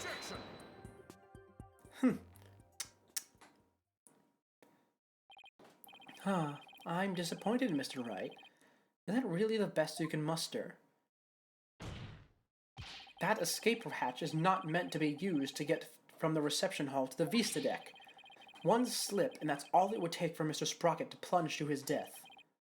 I have to agree. The defense's claim is really stretching it. I understand how it sounds, Your Honor. But at this point, it's too early to definitively say that he didn't go that way. So, that's what you're going with then, I take it? Of course, Your Honor. This is real life, Mr. Wright, not some cinematic drivel or comic book. Do you have some sort of logical explanation to share that would convince us of your claim? I do. Are you sure, Nick? Kind of.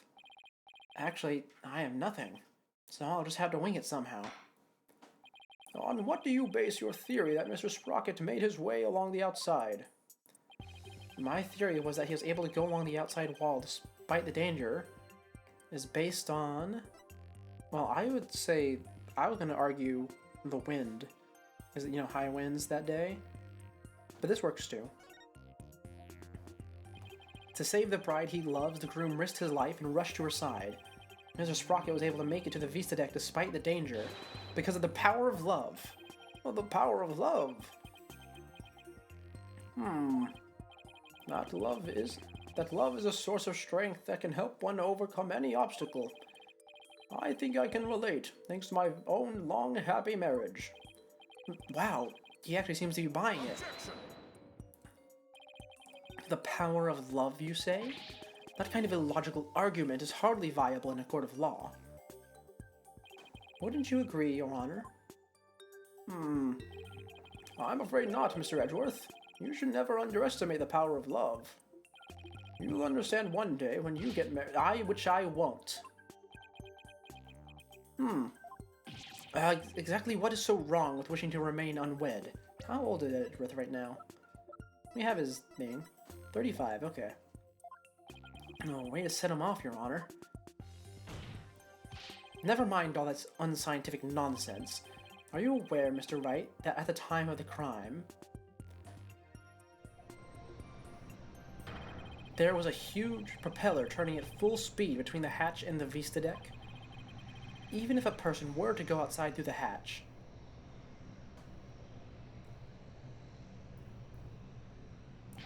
they'd be blown away in an instant.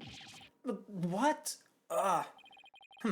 Where does your power of love get you now, Mr. Wright? A huge spinning propeller, you say? In that case, I have to admit, it does seem impossible. I should have known. Nick, you can't make that kind of face in front of your client. There were times when lawyers had to force their biggest smiles, remember? Right. I feel like I just saw Mia looking out at me through Maya's eyes. What's wrong, Nick? Why are you gaping at me like a giant sunfish? Thank you, Maya. You just helped me remember something really important. There it is. There's that fearless smile I was looking for. Now, give us a mind-blowing theory, just like you always do. I have to turn my thinking around. Instead of wondering how Soren could have moved past that huge propeller, I had to think about what would have made it possible for him to do so. Your Honor, Mr. Wright only makes that ridiculous face when his back is pressed against the wall. Therefore, please do hurry and give your ruling before that happens. Mr. Edgeworth, it's still far too early to discount my theory. What are you talking about? The airship's large spinning propellers have already shredded it to pieces. But if we think a little more outside the box, I'm sure we can find a way he could have made it. Stop trying to stall, Mr. Wright, and show us how it could have been even remotely possible, if at all. I must agree with Mr. Edgeworth. Very well, Your Honor. There must have been a way. Some way that Soren could have moved along the wall in spite of the propeller. Now then, Mr. Wright, what specifically would have made it possible? This is how it would have been possible for Mr. Sprocket to get to the Vista deck. While the airship wasn't flying, duh.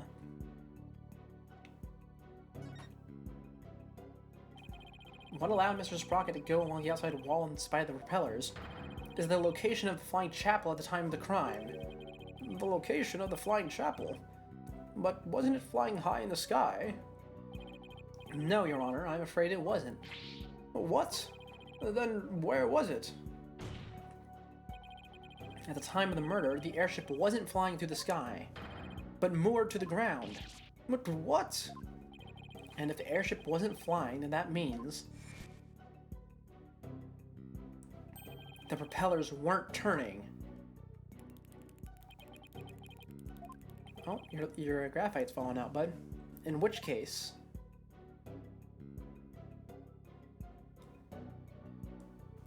Mr. Sprocket could have gotten to the Vista deck along the outside wall. Isn't that right, Mr. Sprocket?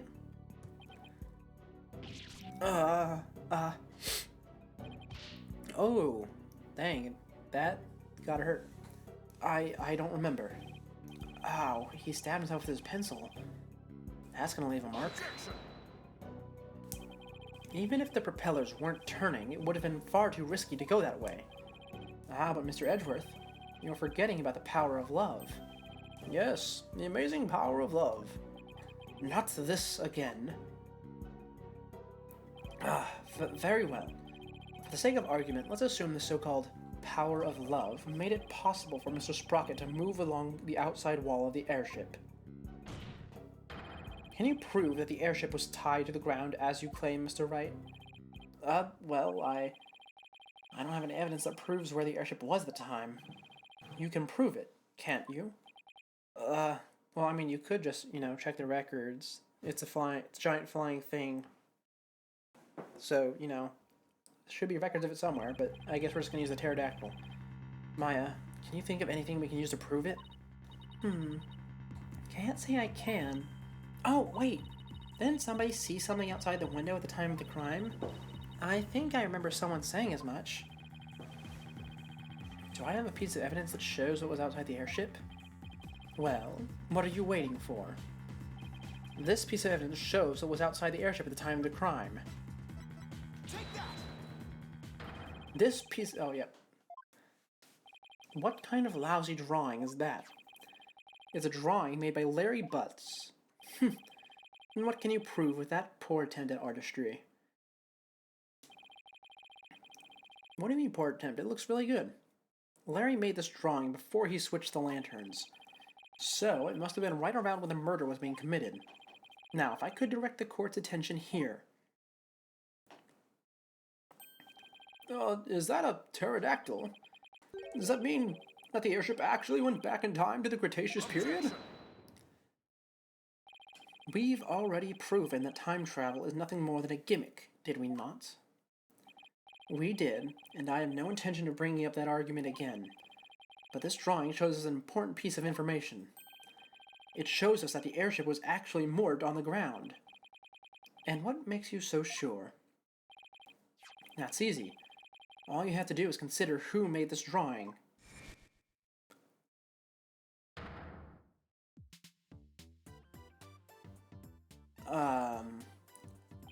Larry. That's right. It was Mr. Butts, and we both know what he's like. He must have seen something else and mistaken it for a pterodactyl. I can't argue with you there. Hey, wait just one doggone second here. What kind of moron do you think guys take me for? I saw with my own eyes. A pterodactyl flew right by the window, I tell ya. I have the sharp eyes of an artist. Don't you believe me? No. Nick? Nope. Some friends you guys are. What about the judge? You believe me, right, Your Honor? I'm sorry, but I'm afraid you need to leave this courtroom. Bailiff, if you would. Come on, buddy, let's go. Why doesn't anyone believe me? Don't take it personally, Larry. I know you're just being, well, you. Now then, so you're saying that what Mr. Butts really saw bears some relation to what was outside the airship at the time of the murder? Yes, Your Honor. At least, I think it does. What this pterodactyl really is will prove the airship was anchored at the mooring dock. It had better, anyway. If it doesn't, my whole argument is a bust.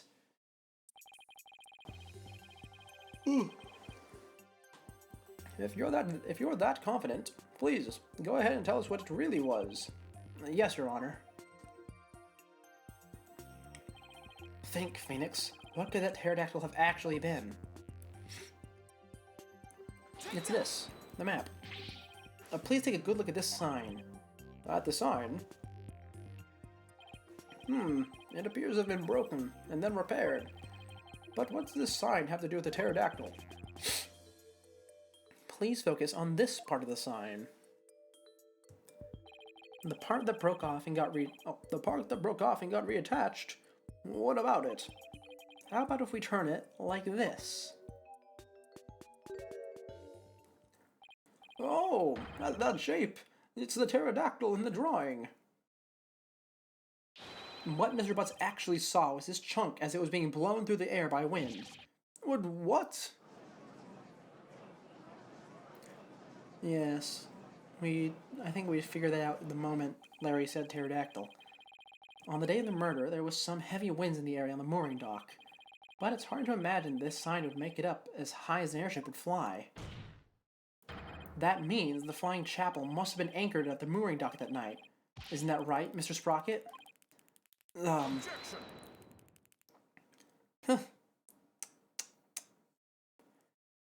That's more than enough of this power of love nonsense, you pop culture junkie. Present all the proof you want, but your argument is based far too much in conjecture. Why don't we return to reality now? What do you mean, too much conjecture? Even if the airship wasn't flying, that alone doesn't prove the witness went along the wall. True. Even now, it's no more than a possibility. Then how do you propose Mr. Sprocket got to the Vista deck, Mr. Edgeworth? I noticed something as I went over the evidence. Please take a look at this hold entry record. What about it? I don't see Mr. Sprocket listed on here anywhere. Don't you remember? In yesterday's session, we had a very similar kind of argument. Did we? Honestly, Mr. Wright, are you going senile already? We talked about Larry Butts using the defendant's keycard to enter the hold. Oh, we did talk about that, didn't we? In other words, even if a person's name isn't on the entry record, It's still possible for that person to have entered it by using someone else's card. Oh. Mr. Sprocket, you entered the hold with Mr. Nickety, didn't you? I did. What? Why didn't you tell us that in the first place? Pierce is indispensable. I didn't want to mention him unnecessarily, and risk having him wrongly accused. I couldn't do without him. Mr. Sprocket, I ask that you testify in greater detail about your movements that night.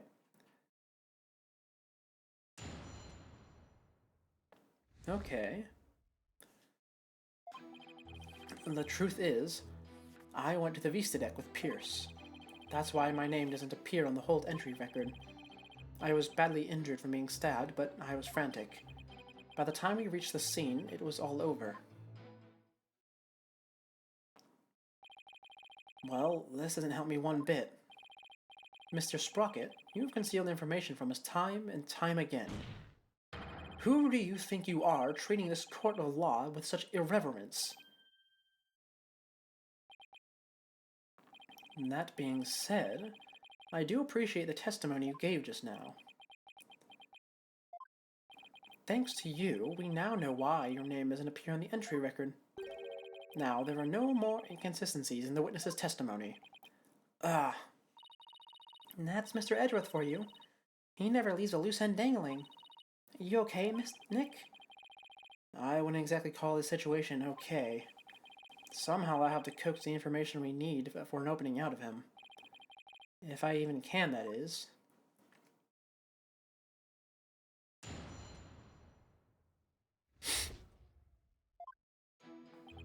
Okay, where do we want to start with? I think we just start pressing everything, yeah? Hold it! You didn't mention this because you didn't want Mr. Nickety to fall under suspicion? Is that because he has something to hide? I just didn't want the police to take up his time with all their questions, that's all. Neither the company nor the household would function smoothly without him. I see. Wow. Sounds like Pierce is absolutely indispensable to the Sprockets. Anyway, getting back to your statement, when did you meet up with Mr. Nickety? We met up on my way to the Vista deck. I think Pierce and some of my relatives were on another floor, but Pierce heard the commotion and came running to my aid. He could hear the pandemonium all the way from another floor? Mr. Wright, would you like the current statement to be added to the witness's testimony? Yes, please, Your Honor. Very well.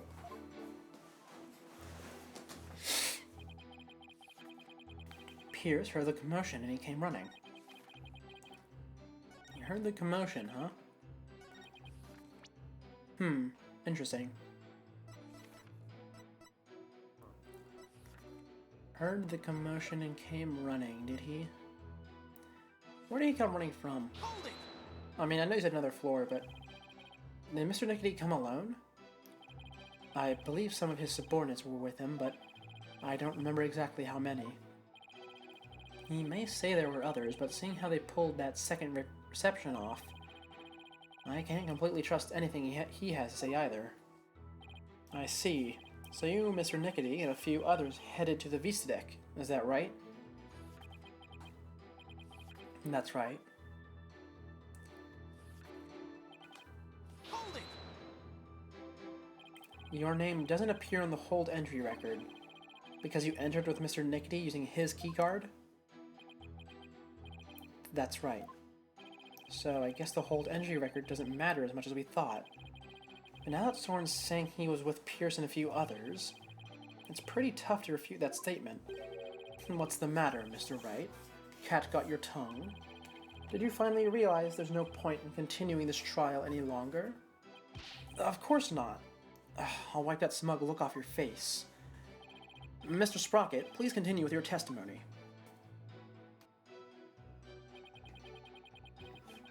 I was badly injured from being stabbed, but I was press, yeah. Speaking of your injury, how are you doing now? The knife wound is deep, and continues to throb with pain. Fortunately, my internal organs were spared, but one wrong move would have spelled the end for me there. Even so, I've seen you up and about all over the place since the incident. I'm only following my doctor's orders to perform some daily light exercise. Mr. Wright, would you like Mr. Sprocket's statement about his condition to be added to his testimony? Not that it appears especially relevant to me.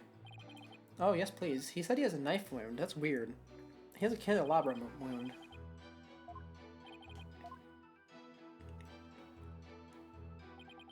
Yeah. Candelabra time. Objection! Mr. Sprocket, you just said your injury is a knife wound, didn't you? But the weapon you were stabbed with was this candelabra, as a fact that I know you are quite aware of. Very well. This is what I heard directly from Master Soren himself. As you surmise, Master Soren was stabbed by Gloomsbury on the day of the murder. It happened after the first wedding reception. The happy couple was in the reception hall when suddenly Gloomsbury appeared. He attacked Miss Ellen and tried to take her away. Master Soren went to stop him and found himself in a struggle with Gloomsbury. That is when Mr. Soren was stabbed with a candelabra, he said. Objection! It must have been a simple memory slip that made him misspeak. It happens to everyone. It has nothing to do with this case. You must be pretty desperate to point out something so minute. Ah. I have to agree, Mr. Wright. You hardly need to make such a big deal over such a small mistake. But I contend it's a very important inconsistency. Besides, I couldn't find anything else. This is the only thing I have to go after. And I say it's not important. Now, let's not waste any more time on this matter. I agree. Everybody has a little memory lapse every now and then. But Your Honor, please let me explain. But can you? Can you really explain this to the court of what makes this slip so important? Yes, I can, Your Honor. After all, it was Soren himself who told Pierce that he had been stabbed by a candelabra. This is more than a simple memory slip. There has to be some kind of reason for it. Well, Mr. Wright, please explain why the witness's slip of the tongue is so important. The point to focus on here is why the witness would mistake the weapon used to stab him. Does Soren actually have memory issues, I wonder? That could. Because if he got in a... Because here's the thing. If you're assuming... Okay, hold on. How do I want to say this? Okay, as soon as he got in the car accident and his sister died, he started compulsively taking notes on every detail of his life. There's two ways you can interpret this. One, as it has to do with something to do with the time travel, okay? Which would, that's fine. That might be the way they go. But the other way is that he has been having memory issues ever since the car accident. I think that's a very significant possibility, considering the whole time travel thing is supposed to be a red flag to begin with. The point to focus on is why the victim would mistake the weapon used to stab him. Think carefully, Phoenix. This could very well change the course of the trial. I see. So why did the witness make that mistake, Mr. Wright? Mr. Sprocket identified the wrong weapon used against him because he has no memory of it. He doesn't remember the incident, let alone the weapon used against him. Not only that, but I believe Mr. Sprocket has some sort of memory disorder. Therefore, the defense contends that Mr. Sprocket's testimony thus far is invalid. Just because you can't find a flaw in his testimony, you want to throw it all out? Your baseless claim is nothing but pure slander of the witness's character. Mr. Edgeworth is correct, Mr. Wright. Can you explain your grounds for making this claim? Of course, Your Honor. Think of what Soren has said, how he's behaved. That's where I'll find a clue. Very well. Let's hear your argument then. My grounds for claiming that Mr. Sprocket has memory disorder is his notebook. The notebook he always has with him. I saw daily events and information about the people around him recorded in it. Like a diary, perhaps? No, Your Honor. It's much too detailed to be an ordinary diary. It's more on the order of a database, actually. A database, you say? That's right. For some reason, Mr. Sprocket is apparently unable to retain memories. That's why he writes every little detail of his life down in his notebook. How could you possibly know that for sure? You might just be an extremely compulsive person. I thought so too myself, at first. To be honest, we accidentally got a stain on that notebook yesterday. You mean you got a stain on it? Hey, you're the one who tried to grab it out of my... Objection! Never mind whose fault it was. Just get to the point already. Right, sorry. Mr. Sprocket, the page Miss Fay got a stain on yesterday, that's the page with the details of your stabbing on it, isn't it? No, I only write in this notebook because I'm very compulsive. Now drop the subject already. Sorry, but I'm not convinced. I noticed an odd fact about your notebook, Mr. Sprocket. On the earlier pages, you used it to write down invention ideas. But after a certain date, you started writing down a lot more, and in much more detail. I believe your memory disorder stems from what happened on that date. Something so monumental it caused a memory disorder, Mr. Wright. You don't know what you're talking about. Sorry, but I do know what I'm talking about, and this is the proof. Take that! You were involved in this car accident too, weren't you, Mr. Sprocket? And the shock of losing your beloved older sister is what caused you to develop your memory disorder. Okay, come on, Phoenix. The shock is, yeah, probably a factor, but shouldn't you be arguing the head injury? Is this true, Mr. Sprocket? Well, is it? No. Mr. Sprocket? It's true. That accident did something to my mind. What? Ever since that day, every time I go to sleep, I lose my memories. And when I wake up, the most recent thing I can remember is the day I lost my sister. It's as if I'm constantly going back in time. What?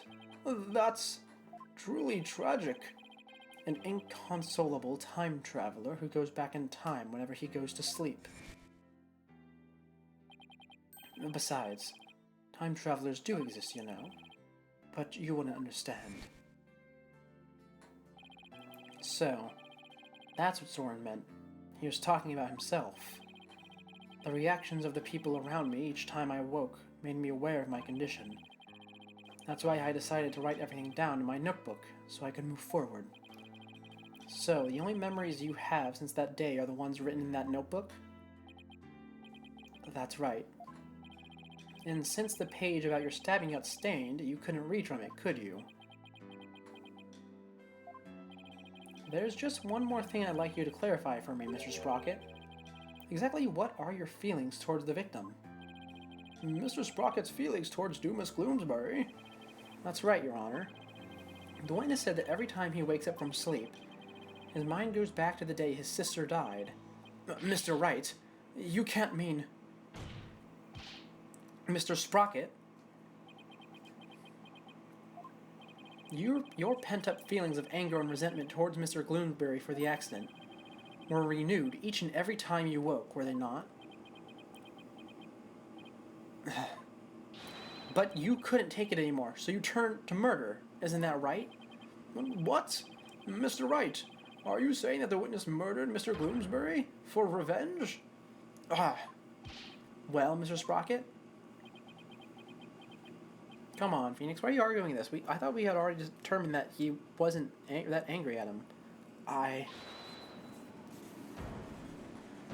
Okay, is this going to be Ellen? Miss Wyatt. Your Honor, I did it. I killed Mr. Gloomsbury. No! What?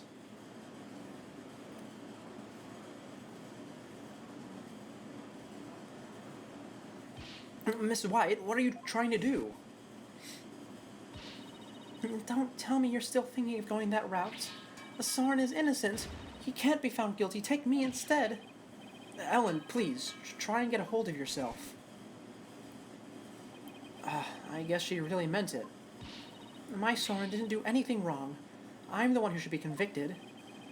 Are we to understand that you're confessing your guilt? No. Wait a minute here. Ellen, why would you cover for me? After I testified that I thought you must have killed him. I'll admit, I couldn't believe my ears at first, but all I want is for you to be happy. Your happiness is my happiness, Soren. But without my notebook, I'd even forget those feelings of yours by tomorrow. Knowing that you still feel this way? And you've loved me all this time, the same way you did before the accident. That's how I know that you're the same person I've always loved. No disorder can change that. Ellen. Your Honor, there are two things I'd like to correct. 2 corrections? What are they? First of all, I want to withdraw one of my statements. That's right. Dumas was killed by Ellen. Without memories to rely on, I took the police completely at their word. You can't be serious. So that means Soren never really doubted Ellen in the first place, did he, Nick? Ellen really does love Soren with all her heart, but in order to save her, I'll still have to go after Soren. I hope you can forgive me, Ellen.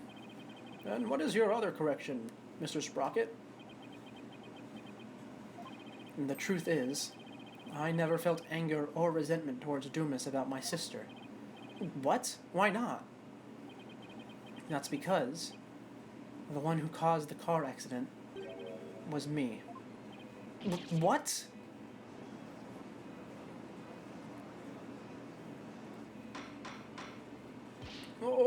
Order in the court. Please continue, Mr. Sprocket. I'm the one who killed my sister. To protect my career and my future, my father made Dumas take the blame, in exchange for money in the position of lead servant. So, you see, Dumas must have held a grudge against me, not the other way around. And he must have attacked Ellen to get his revenge on me. Are you sure about all of this, Mr. Sprocket? Very sure. It's all been written down in detail in my notebook. That notebook is important evidence supplying background to this case. I must insist you submit it as evidence. Okay, I need to read that.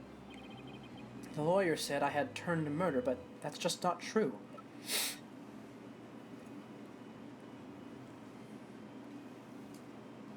Well, that's not very helpful to read. However, it is true that my older sister and Dumas are both dead because of me and my negligence. I just glanced through Mr. Sprocket's notebook. I wasn't able to read the part about when he was stabbed due to the bloodstain, but what's written here about his sister's car accident is exactly as he stated. Your Honor, as long as it matches what is written in that notebook, can we still take the witness's testimony as valid in spite of his memory disorder? Yes, I believe we can. I understand now that the witness's memory is in disarray. But if what Mr. Sprocket himself wrote in this notebook is true, then that means by the time Mr. Sprocket's party reached the scene, the victim had already been killed. Edgeworth's right. I'm still in the same bind as before. But should I really simply accept the contents of the notebook as a substitute for Soren's memory? Well, Mr. Wright, what do you think? Will you accept Mr. Sprocket's notebook as an official representation of his memories? No, of course not. We know that there's a huge time frame where it could have been tampered with. Wait a minute, Your Honor. The defense requests a chance to examine the notebook to see if it's trustworthy. Very well. But be quick about it. Thank you, Your Honor. So, how should we examine it? Well, we should look at it from all different angles to see if there's anything suspicious. Oh, we are literally examining it from all different angles. Got it. Well, let's go ahead and open it up. There's no point if I don't look at what's inside. I have to open it. With your permission, Soren, here I go. Ah, yikes. Oh, it's just the page Maya got all stained. Well, I guess it's not going to be very helpful at the moment. I guess I'll keep going. This is the last page where there's writing. Something on this page doesn't sit right with me. Well, it's not this. Do I have anywhere where I have a paper written down? No, I don't. Now, I better take a closer look. Can I zoom? I can zoom. The page has been torn out, and it looks like there was something written on it. It looks like a page has been torn out here. Mr. Sprocket, do you know what was written on it? Oh, that? I often tear out a page when I write somebody a note.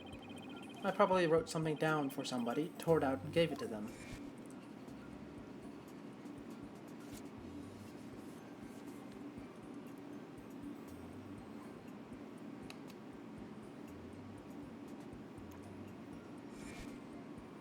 Oh, okay, yeah. That solves that then. Wait a minute. We can't ignore the possibility that something important was written on that page. But now that the page has been torn out, how can we determine what was written there? Well, let's see. I mean, I would personally do the pencil rubbing technique, but we can do the fingerprint powder, why not? That probably works. If we use fingerprint powder on the notebook, we might be able to see what was written. Fingerprint powder? How would that help us find out what was written there? Well, if the writing left indentations on the blank page behind it, fingerprint powder could make those small indentations visible to the naked eye. Oh, stop. Fingerprint powder would only sully the notebook further. Mr. Wright, if you use the powder and still don't find anything, then you must accept the notebook as a representation of the witness's memories. All right, Your Honor, I understand. If I don't find anything, it's all over anyway. Powder don't fail me now. I'll now use fingerprint powder on the blank page to find out if we can see what was written on the torn out page. Yep, I know how to do this, Phoenix. We've gone through this before. Powder time. There we go.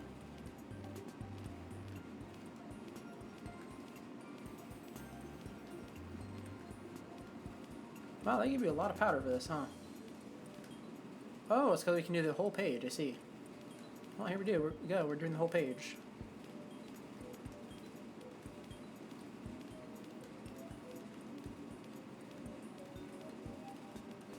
And blow. Oh, it was all down here. Wow, what a waste.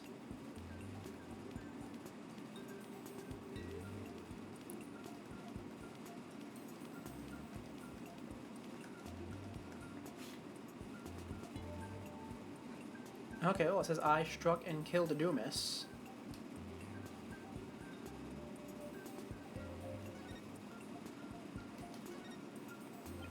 It says I struck and killed Dumas. This is huge.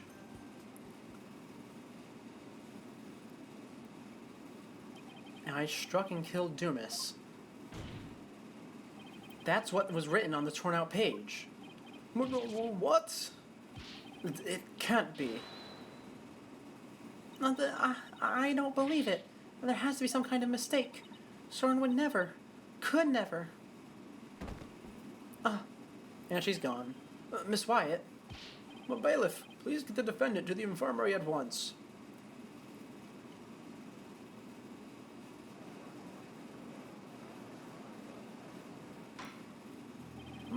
Apparently, the defendant got too worked up.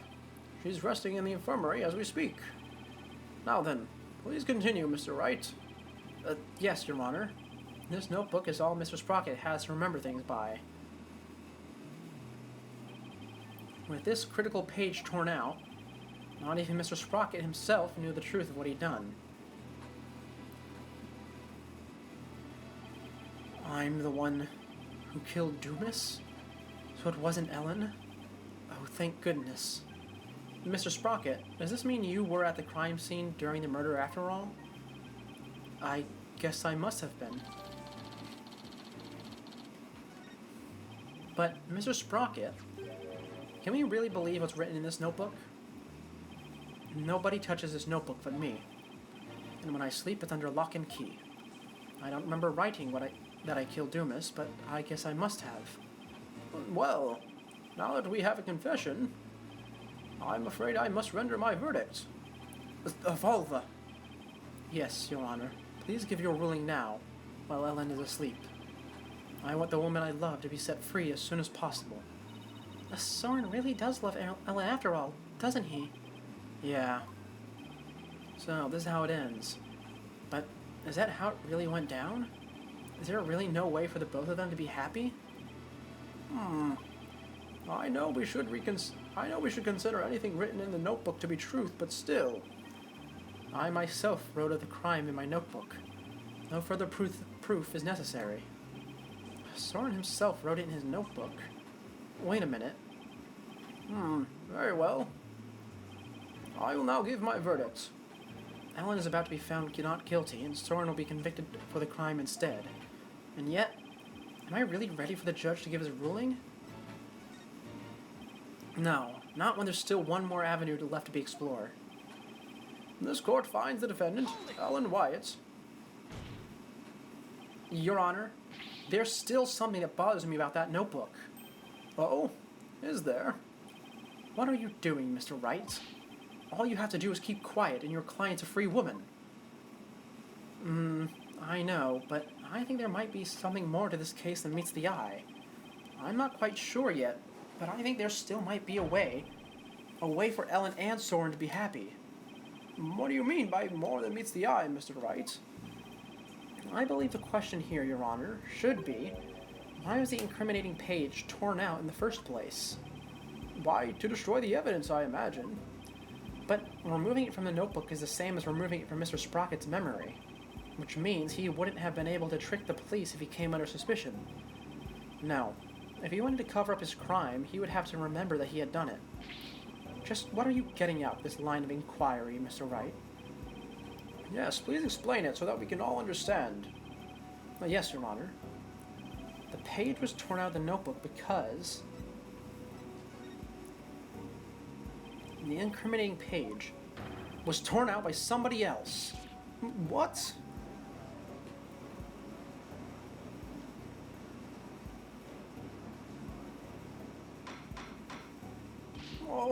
Order. Are you claiming a third person interfered with the notebook? It's not all that surprising if you consider what's happened up until now. After both the car accident and the murder of Dumas Gloomsbury, there was always a cover-up not far behind. But I had my notebook with me at all times. Did you? Because I remember you were in a panic yesterday because you couldn't find it. That's true. So, who orchestrated this particular cover-up, Mr. Wright? If we think back over the course of this trial, it's pretty easy to guess. The only one who may have tried to tamper with Soren's memories, the one who tampered with the notebook in order to manipulate Mr. Sprocket's memory, is Pierce Nickety. There we go. Now we're getting somewhere. Pierce tried to tamper with my memories. Pierce was manipulating me. Case in point, the two receptions that were held to cover up the murder.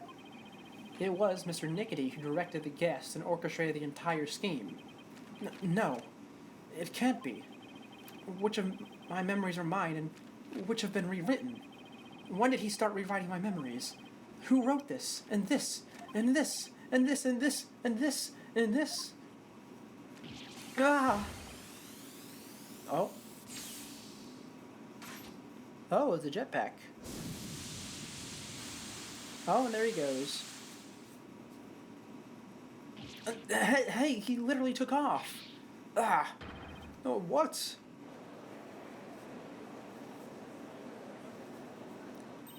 Look, Nick, he's coming back down.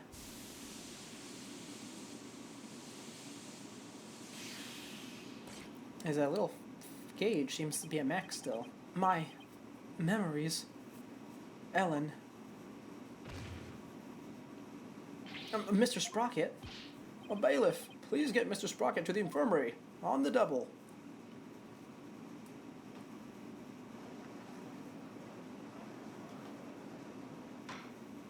Mr. Sprocket has been taken to the infirmary. We don't have to worry about him running away, so let us resume where we left off. Your Honor, the defense would like to call Pierce Nickety to the stand. We already know he carried out the cover-up to protect the company and Mr. Sprocket. What more do you want from him? And this time is different. The notebook, or rather Mr. Sprocket's memories, have been tampered with. That means the only person who knows the whole truth is now Mr. Nickety. Don't tell me. Are you actually trying to drum up a third suspect in order to exonerate the defendant and her groom? I'm not drumming up anything, nor do I have grounds to accuse him of anything. Yet. All I know is that Mr. Nickety is the only one who knows the truth, and I think he's still hiding something.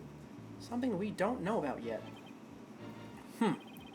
No grounds yet, is it? Well, Mr. Edgeworth, does the prosecution consent to calling the witness to the stand? It does, Your Honor. However, I would like a little time to talk with the witness before we do. Very well. We will break for a 20-minute recess. There we go.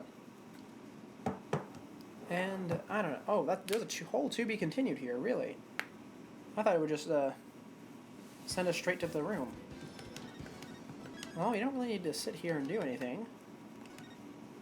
We're finishing this today. No reason not to. Oh, stream dying a little bit. Just a bit, though. Let's see, if I refresh, does it fix it? No. I mean, actually, it kind of did.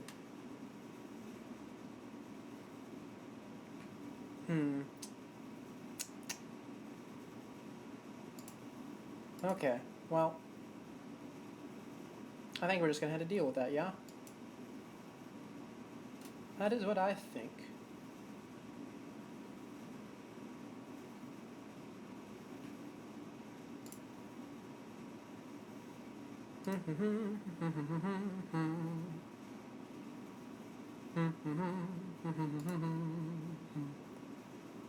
Okay, well, we can get right back into it now. Oh man, we are really far behind, huh? That's what I was waiting for, by the way. I was just waiting to see how far back the latency was. Now, we'll have to face Pierce on the stand. I'm not sure if I should be surprised or not. One thing's for sure, he won't be an easy adversary. So, do you think Pierce did it? It's too early to say anything at this point, but I do think he's still hiding something. Nick! Why didn't you pin everything on Soren Loser back there? Looks like Larry still hasn't given up on Ellen. If this Pierce guy is the real bad guy, then Soren and Mayeli will live happily ever after together. Larry, that's not the kind of thing a decent human being says. Shame on you, Larry. Oh, boo-hoo. You think I don't know? I know I have to give up on Mayeli. But Nick, promise me you'll make her happy. She deserves a happily ever after. I'm sure Soren will make her happy once all of this is said and done. The trial is about to resume, Mr. Wright. All right. You ready, Maya? Yep. Let's go. I'll be rooting for you, Nick. Okay, here we are.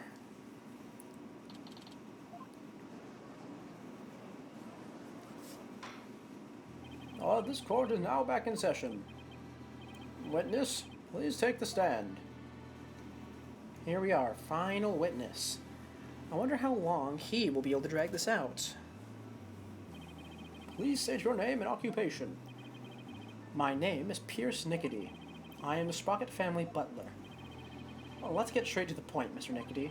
Someone tore out a page from Mr. Sprocket's notebook to manipulate his memories. And that person was you, wasn't it? That is correct. What about it? Well, that was easy. So why did you do it? Why did you tamper with Mr. Sprocket's notebook? Please allow me to explain. It pains me to do this, but I will tell you the truth. It pains you. That is correct. For my testimony, will go against Master Soren's wishes. Soren's wishes? What is he talking about? Is he going to try and pin it on Ellen again? I rushed to the Vista deck, but the crime had already been committed. I saw Miss Ellen in Gloomsbury collapsed and Mr. Soren writing in his notebook. Mr. Soren said to me, "I'll take the blame for the murder, so please take care of Ellen." But I went against his order. I tore the page out of his notebook and hid the body. Wait a second. What Mr. Sprocket was writing in his notebook at the time? Could it be... It was meant to be a confession? An admission he'd killed Gloomsbury himself? He wrote that message to take the blame for Miss Wyatt? That is correct. Master Soren did hit Gloomsbury with the timekeeper to save Miss Ellen. And then Mr. Sprocket was the culprit after all. However, that blow did not kill Gloomsbury. That makes sense. Mr. Sprocket's injury wouldn't allow him to put much force into it. Enraged, Gloomsbury tried to attack Master Soren, who was already seriously wounded. But just in the nick of time, Miss Ellen hit Gloomsbury from behind, and finished him off, it would seem. So the one who inflicted the fatal blow was the defendant. Yes, that is correct. Can't we go back to the self-defense route at this point? But Master Soren tried to take all of the blame onto himself. No way! This is pretty bad, Nick. No kidding. Pretty bad is an understatement. Well, Mr. Wright. Seems your decision to call for Mr. Nickety has backfired. For the true culprit behind this case remains the defendant, Ellen Wyatt. Could this get any worse? But Pierce was involved in the cover-up plot, and I bet he still has something to hide.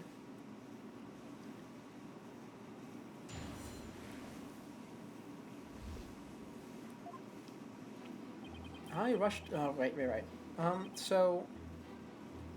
Let's see, where do we want to go with this? Where do we want to start? Well, what do we know about the Vista deck? How about that?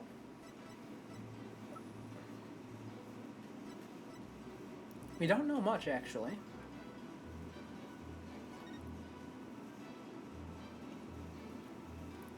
He was hit once on the back of the head and one on the side. Both the blows were caused by the same weapon. Okay.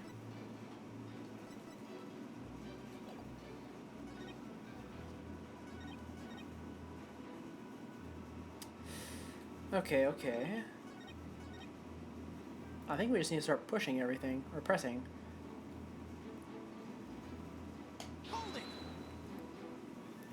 Wait a minute.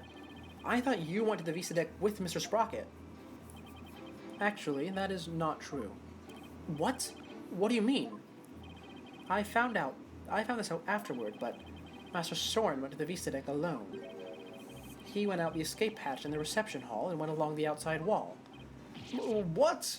Really? You can't be serious. You mean Mr. Wright's addle-pated guess was actually correct? What's with the addle-pated? I suppose truth really is stranger than fiction. So, Mr. Nickety, when you got to the scene, you saw Mr. Gloomsbury, Miss Wyatt, and Mr. Sprocket. Is that right? That is exactly right.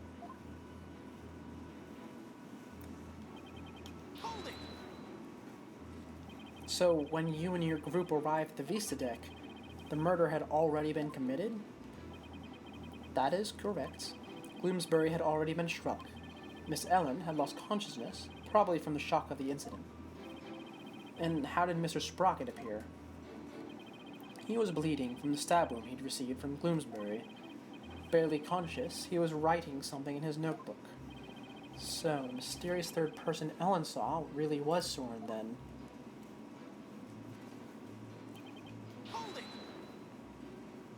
So, Mr. Sprocket wrote a note of confession in order to take the blame for Miss Wyatt. Yes. That notebook is the only form of memory Master Soren has. So you understand what his action meant, I trust. What did it mean, Nick? To Soren, everything in that notebook is true. So Soren tried to take the blame by altering his own memory to make himself think he did it. No! Master Soren truly loves Miss Ellen. It must have been love that made him do it.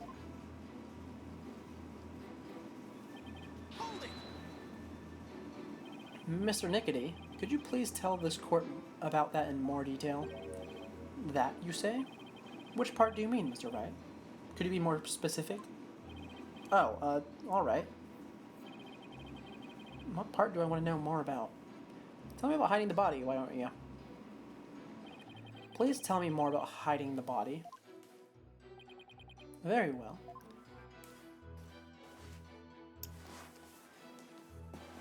After saying he would take the blame, Master Soren passed out. That's when I hid the body. I quickly took the lift down to the hold, where I hid Gloomsbury's still warm body in the spare peggable lantern. So it was you who hid the body, not the defendant. To think Mr. Butts would move the lantern containing the body to the reception hall. Well, I did not see that coming, to say the least. I don't blame you. Not even Larry can predict what Larry will do next. Maybe I should take another look at the lantern in evidence. Mr. Wright, would you like that statement added to the witness's testimony? Yes, please. Very well. Please add that statement to your testimony, Mr. Nickety. Well, we know this is wrong, because there's blood on the inside. Objection! Could it be? Is that what happened? If what I'm thinking is true, then maybe I can prove neither Ellen nor Soren did the deed. Mr. Nickety, you said the body was still warm when you hid it, correct? So then what if Mr. Gloomsbury was still alive when you went to put his body inside the lantern? What? What? That's preposterous. Actually, this shows that the victim might have still been alive while inside the lantern. I'm afraid you'll have to point out which part you're talking about, Mr. Wright. Well, it's the handle. Take that! As you can see, the back end of the lantern is a door, and there's blood here on the wheel handle. Objection! That blood stain must have gotten there when the witness put the body inside the lantern. It in no way shows the victim drew his last breath while he was within the lantern. I disagree, Mr. Edgeworth, for you see, in putting the lantern back together, the police inadvertently placed the inside handle on the outside, and vice versa. In other words, the wheel handles got swapped. Oh my, so they got swapped. Yes, they got swapped. What? They got swapped? That's ridiculous. Not at all. If you compare the other male peggable lantern in the reception hall, it's quite obvious that the wheel handles were attached backwards. They got swapped, you could say. The detective in charge of the restoration will see me in my office later. Sorry, Emma, and good luck. In that case, what does the bloodstain on the wheel handle mean? Well, it means they got swapped. The bloodstain didn't get there by chance. When the victim was put inside the lantern, he was only unconscious, not dead. When he regained consciousness, he probably tried to get out of the lantern. So he grasped the inner wheel handle, and that's when the blood got on it. This proves that the victim was still alive when he was inside the lantern. At the time, I was completely convinced Gloomsbury was dead. Had I checked more carefully, he might have survived. Unfortunate to be sure, but not significant enough to change this trial's outcome. Again, I disagree, Ms. Redworth. It actually has a very significant impact on this case. The victim was struck by the defendant, then died from his injuries some time later. There's nothing more to it. That's where you're wrong. Let's take another look at Mr. Gloomsbury's autopsy report, shall we? Please focus on the description of his injuries. It says one contusion was found on the back of his head and one on the side.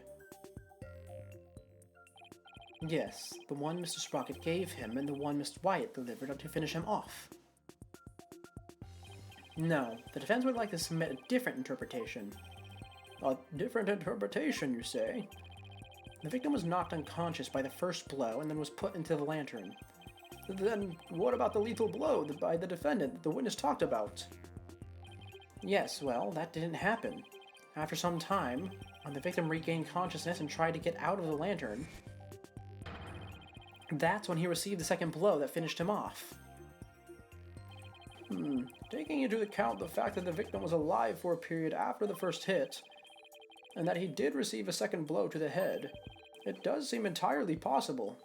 Yes, as long as the first blow didn't kill the victim instantly, and there's a possibility that someone other than Mr. Sprocket or Mr. Wyatt delivered the fatal blow.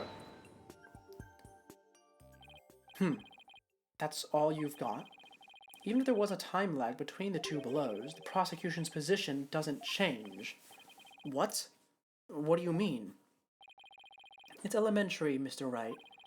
After the reception, when the defendant was cleaning up the reception hall, the victim, who was supposed to be dead, suddenly came out of the lantern.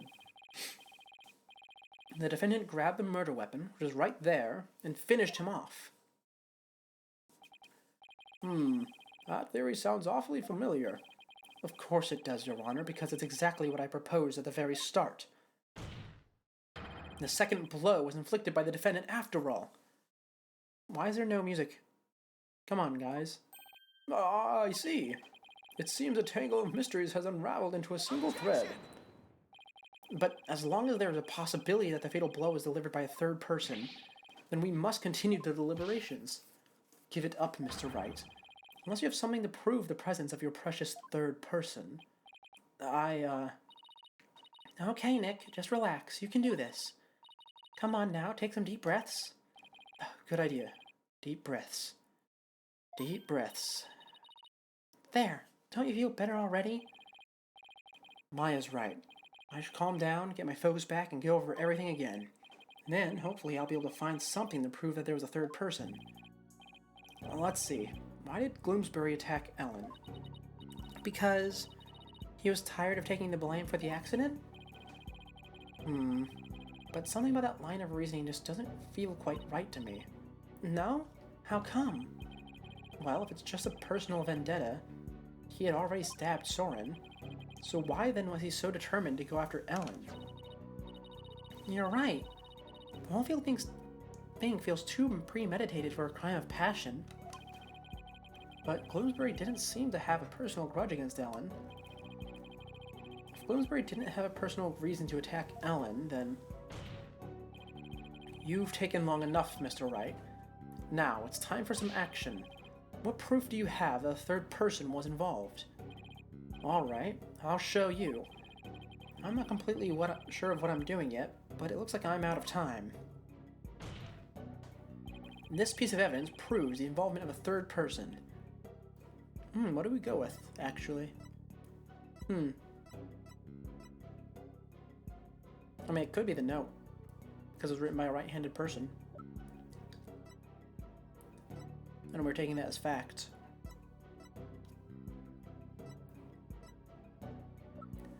In fact, I think that's the only thing we can go with right now. Okay, yeah. Note time.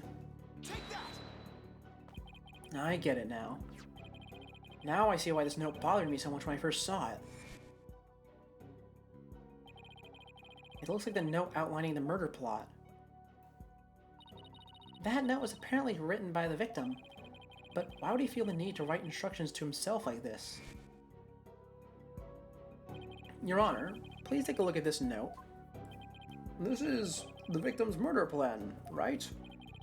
It's definitely a murder plan, but what if Mr. Gloomsbury didn't write this note himself? What? This is how you intend to conjure up your mysterious third party, Mr. Wright? Can you even prove that the note wasn't written by the victim? Yes. Yes, I can. Very well, then. Please present your evidence, Mr. Wright. This evidence proves the victim didn't write the note. Well, he's left-handed, but how do I prove that he's left-handed?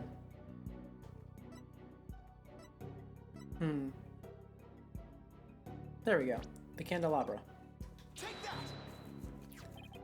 This is the weapon Mr. Gloomsbury used to stab Mr. Sprocket. I was wondering what you'd pull out this time. Dare I ask what that could possibly have to do with the note? Mr. Gloomsbury's prints were found on this candelabra, and the prints were from his left hand.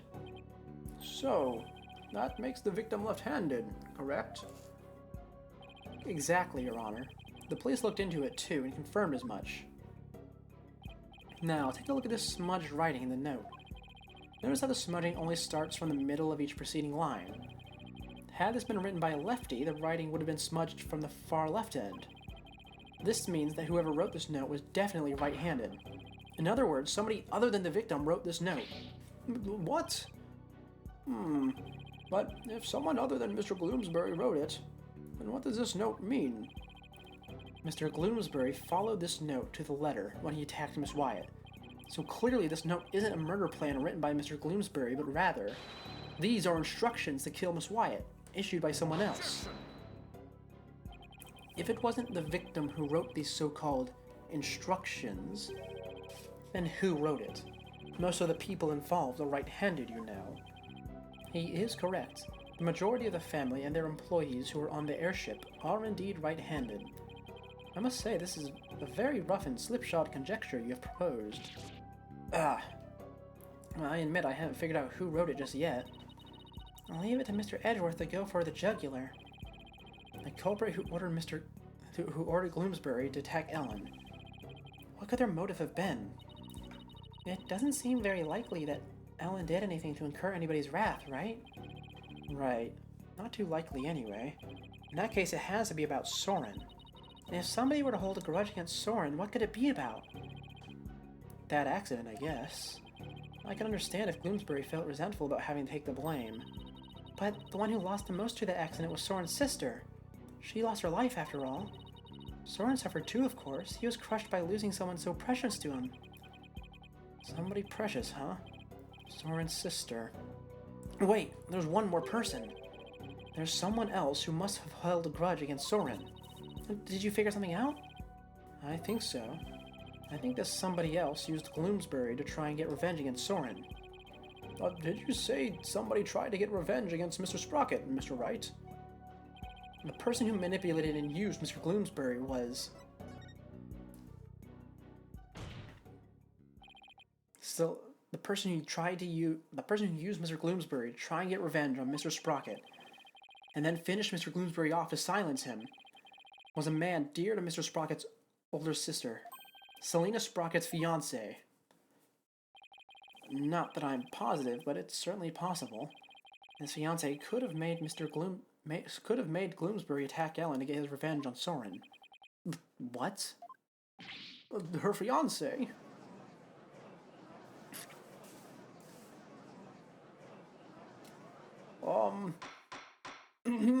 Order in the court. Order, I say.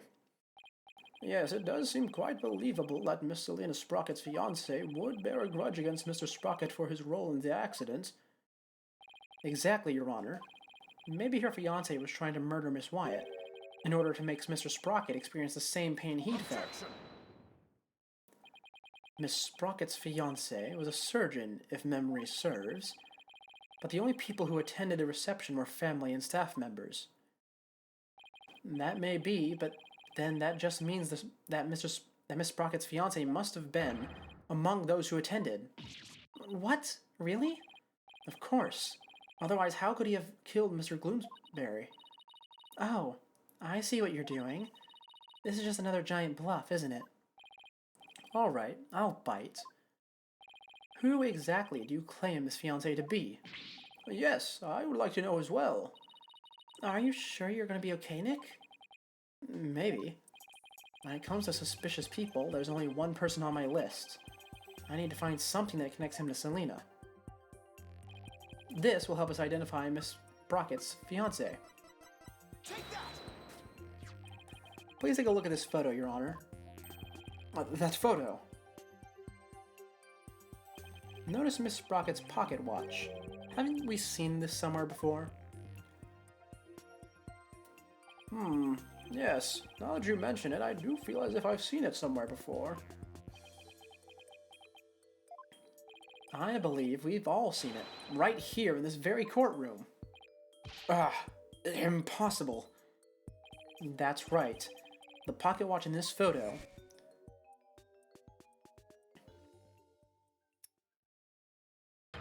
is the same pocket watch Mr. Nickety has on him right now. What? This is a clear proof of a strong connection between Pierce Nickety and Selena Sprocket. No. Well, Mr. Nickety, is this true? Mr. Nickety, you were once engaged to Selena Sprocket. That pocket watch, you keep it as a memento of her, don't you?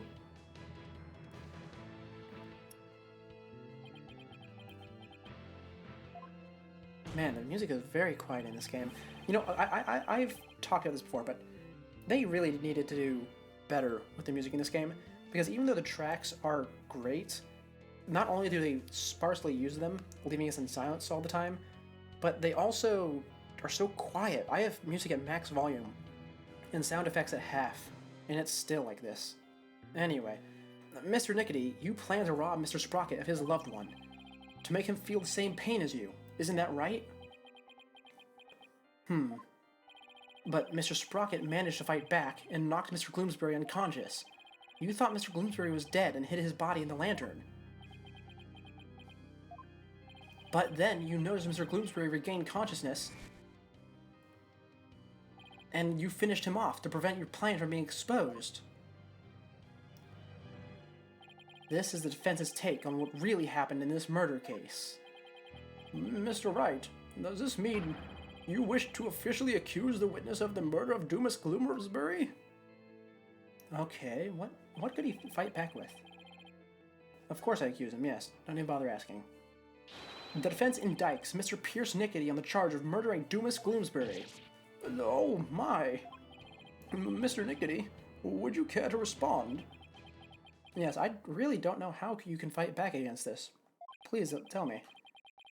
Man, this lawyer just yaps on and on and on. As you guessed, this watch is a memento of Selena. It stopped working at the time of the accident, though. Then, you really are?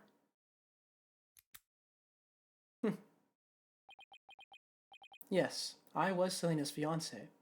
And not just her fiancé, but the surgeon beside her deathbed. Objection! Mr. Nickety, why didn't you tell me any of this before? Shut it, you useless prosecutor. I thought you could be of use, but apparently this case was too much for you. What did you say? If your office hadn't stuck its nose all up in this, I could have swept it under the rug. Not only did you interfere with the case, but you even let me fall under suspicion. That's because you kept trying to cover things up on the sly. Ugh. But covering things up wasn't your only involvement. The only person who had a motive to use the victim and try to kill Miss Violet was you. Ugh. You. Oh. Okay, freak out start time? Or just disheveled mode? Oh. Oh, I did not see that one coming. That's a creative use of the outfit. Very creative use of the outfit. Malignant tumors. There are malignant tumors in this courtroom. Legions oozing with false charges. The tumors are one idiotic lawyer and one useless prosecutor.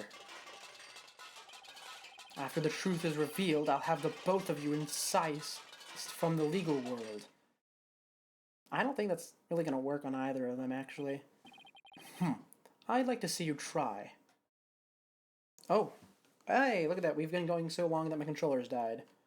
Keyboard time. With the power of the Sprocket family, it'd be a cinch. Oh, what are you making it into?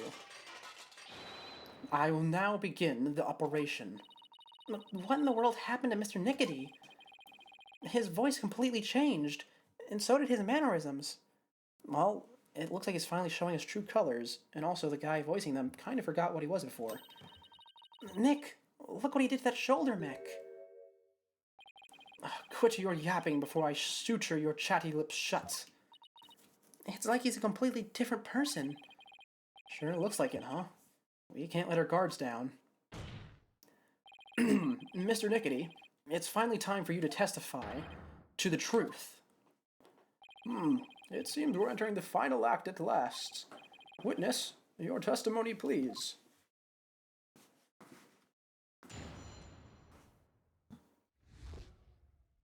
Okay, let's see. What does he have left to even fight against? Because we had to do at least 2 witness testimonies with him, right? Oh, okay. I suppose that works. Not talking. Mr. Nickety, why didn't you say anything?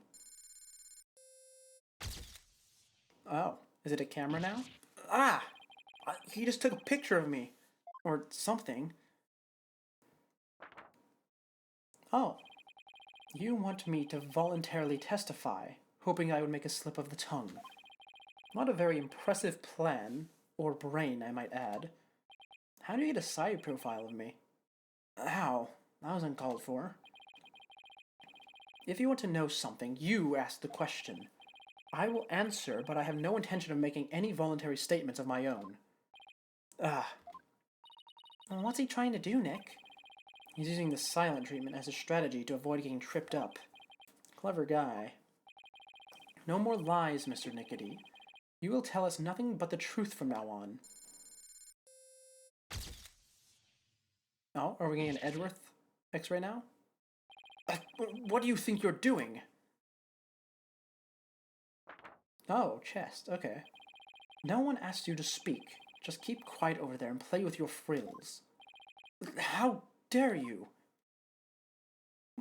Well, this is a rather unconventional situation, but please proceed, Mr. Wright. Yes, Your Honor. Okay, so how do I go about asking questions? I'm not getting a dialogue box. Do I just have to press everything, or do I have to present things? Let's try pressing first. If he won't speak up voluntarily, then I guess I'll have to ask him something. What question should I ask? Okay, there we go, that's how we do it. Let's go with his actions on the day of the crime. On the day of the incident, you were constantly surrounded by your subordinates. Is that right? Absolutely. I was in someone's line of sight at all times. After all, I was busy taking care of every detail of the event. Mr. Edgeworth, I believe your investigation backs up my claim. I got statements that said groups of his subordinates worked with him in the rotation. So he was always with someone. As the prosecutor just said, I couldn't even get close to the lantern containing Gloomsbury by myself, let alone kill him. Pierce didn't have a chance to get close to the victim alone, huh? Mr. Wright, would you like that statement added to the witness's testimony? I think so. So here's the thing. They're already all involved in the cover-up. So there's no reason to believe that they're, being honest. I don't think any of this actually is notable for us, is it? Oh, that's not what I meant. Is there any evidence here that I haven't used that would be notable here? I don't believe so. I think all of this is just as is. And the Key of Love, the pendant, and the Timekeeper are not relevant yet. The notebook's not relevant. I mean, they were involved in the cover-up, so I really just don't think they should be trusted at all. I'm going to say yes, out of principle, but I doubt it. Yes, Your Honor. I'd like to have that statement added to his testimony. Very well.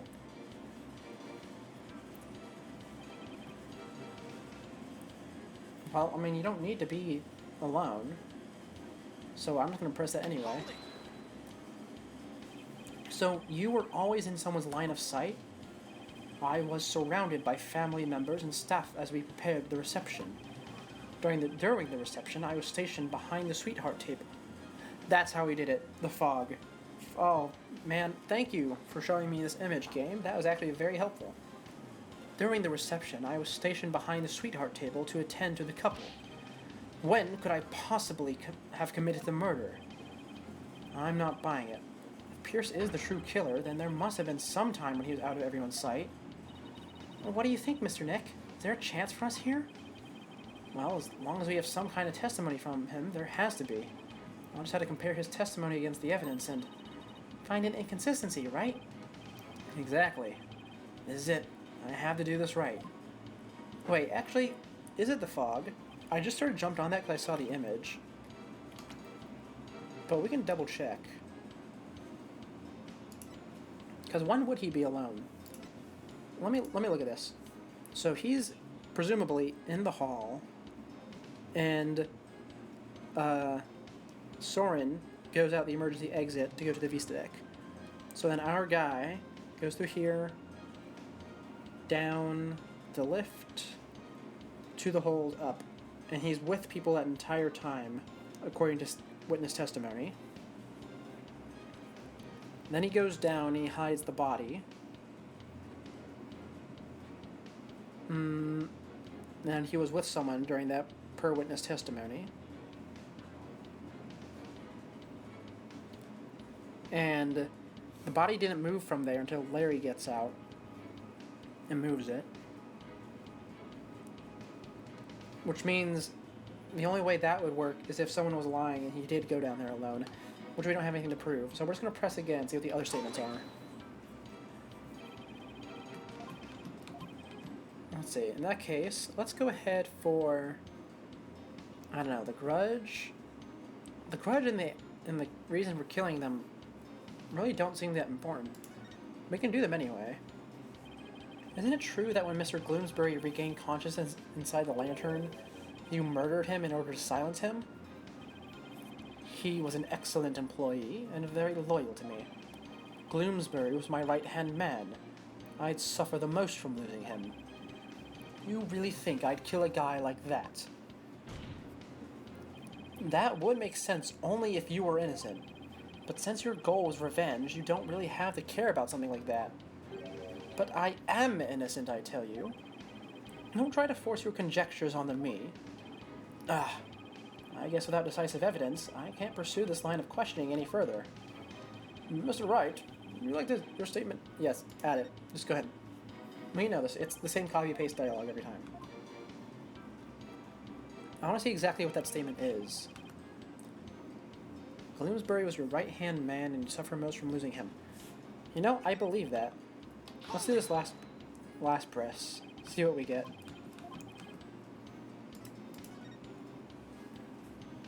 You've been nursing a grudge against Mr. Sprocket over the loss of your fiancée. Isn't that right? I'd be lying if I said I'd felt no resentment whatsoever. But Master Soren didn't cause the accident on purpose. Master Soren himself has suffered greatly. But you quit being a surgeon and found a way to get even closer to Mr. Sprocket. Wasn't that so you could carry out your revenge on him? Don't insult me. Supporting Master Soren and Sprocket Aviation with my life's work is my penance for not being able to save Selina. This is how I honor her. I feel your devotion, both as a fiancé and as a surgeon. Your statement breaks my heart. I've never thought of exacting revenge on Master Soren. Never thought of it, huh?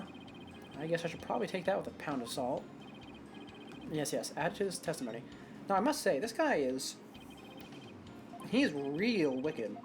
Like, he has potential to be very wicked. Like, Reverse Flash level evil. Because if he did kill Selina, not Selina, that's the wrong person. If he killed Ellen, I mean, he could just remove her from the notebook, considering he's been tampering it for who knows how long.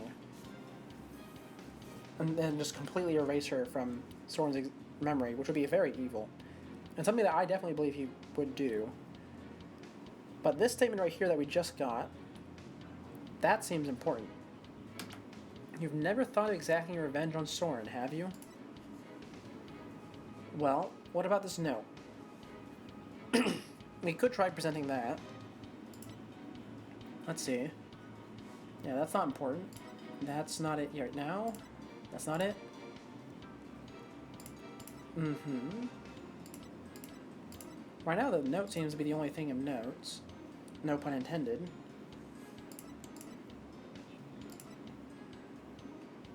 I don't like how he's looking into the fog here. Because obviously he's looking there because that's where the... You know, I think we do just present this fog photo on when would he have time. Right? Because Bloomsbury would fall into the floor after opening the back. We're going to try that. And if it's wrong, we'll go with the other route. Objection! Ah, perfect. That it was the fog. Mr. Nickety testified that he was always with someone at the time of the incident, and never had a moment alone to commit the crime. Yes, and the police investigation backs that statement up, does it not? But there was an opportunity, in fact, one, and only one. A moment when Mr. Nickety could have killed Mr. Bloomsbury without anyone noticing. What? And the one thing that made that moment possible is shown here in this photograph. With all those people watching, I couldn't have possibly committed murder. Do not believe him, Your Honor. This lawyer's a malignant tumor. He wants to infect this judicial body with virulent accusations. Mr. Nickety, I would ask you to keep quiet this time. We need to evaluate the defense's claim, and your yammering only serves to throw further suspicion your way. Ugh. Mr. Wright, let's see this one thing you mentioned. But be warned, this had better not be one of your offhanded claims. Huh, who do you think you're talking to, Mr. Edgeworth? Very well, Mr. Wright. Please point out for all of us the one thing that made this moment of the murder possible. That one moment when it was possible for Mr. Nickety to kill Mr. Bloomsbury? The one thing that made that single moment possible is this. Quick. Is this thick mood fog that engulfed the entire reception hall. It is under this cover of this fog that Mr. Nickety murdered the victim. What? Mr. Nickety was standing right next to the lantern that Mr. Bloomsbury was in. This was the only moment the murder could have been committed without ever being seen. I can accept that there was a moment when the witness was obscured from others by fog. But that doesn't prove Mr. Nickety killed the victim at that very moment. If you can't prove the crime was committed during the reception, the trial ends here. I was so caught up in finding a foothold that I forgot to think that far ahead. Well done, Mr. Edgeworth. It's time to call this trial's time of death. Well, Mr. Wright, can you prove the murder happened during the reception? Don't even bother. His claim is dead on arrival. Victory is within your grasp, prosecutor. Quiet, witness. I have no interest in victory. All I care about is the truth. Not to mention, Edgeworth is here on the case of Ellen, not you. He does not care about you. One that we can only arrive at through further deliberation. Edgeworth. Enough of this. Your Honor, this trial is over. No, Mr. Nickety. That is for me to decide. Mr. Wright, can you prove it? Can you prove that the murder was committed during the wedding reception? Why is there no verdict yet? The lawyer's obviously out of answers. The prosecutor, the judge, they're all infected. The malignant stupidity is so advanced not even the best surgeons can save them. In fact, not even a brain transplant could cure them. This court is infected with idiocy. It's a pandemic. Mr. Nickety, that is enough already. Finally ready to give up, are you? No, just the opposite, actually. I'll prove the murder was committed during the reception by you. But, you'll prove it? Can you really, Mr. Wright? Yes, I can, Your Honor. To be honest, I don't know exactly how I'll do it just yet, but if I want to get the truth Edgeworth was talking about, I'll just have to find that way. Very well, Mr. Wright. Let's have your proof. Enough of this foolishness. He is just bluffing. Stop him from speaking, Your Honor. I will do nothing of the sort. You are just a district court judge with the power of the Sprocket family. Enough of your foolishness, Mr. Nickety. This judicial body will not succumb to the influence of money or power. Ugh. Now then, let's hear it, Mr. Wright. Let's hear your truth. Thanks, Phoenix. Remember everything you've learned so far. You can do this. You can find the definitive evidence that will lead us to the truth. Oh, we're about to do the mind dive thing. Yeah, I forgot about that. Okay, actually don't recall how we can place him there. So let's figure this out together, Phoenix. Pierce committed the murder during the reception, then he'd have to use... Well, he'd have to use the murder weapon, duh. But how does that connect to this? Yes, the murder weapon was used to strike the victim twice. According to the autopsy report, the victim was hit by the same object both times, so without a doubt, Pierce used it to commit the murder. The weapon used to kill Gloomsbury was the timekeeper. Yeah, that's also very straightforward. But how does this tie him to the midst of the reception? Pierce struck the victim during that one single moment, and he must have used the timekeeper. Come to think of it, wasn't it also used for something else during the reception? During the reception, the timekeeper was also used for the first startup of love, I believe is what it's called? Yes.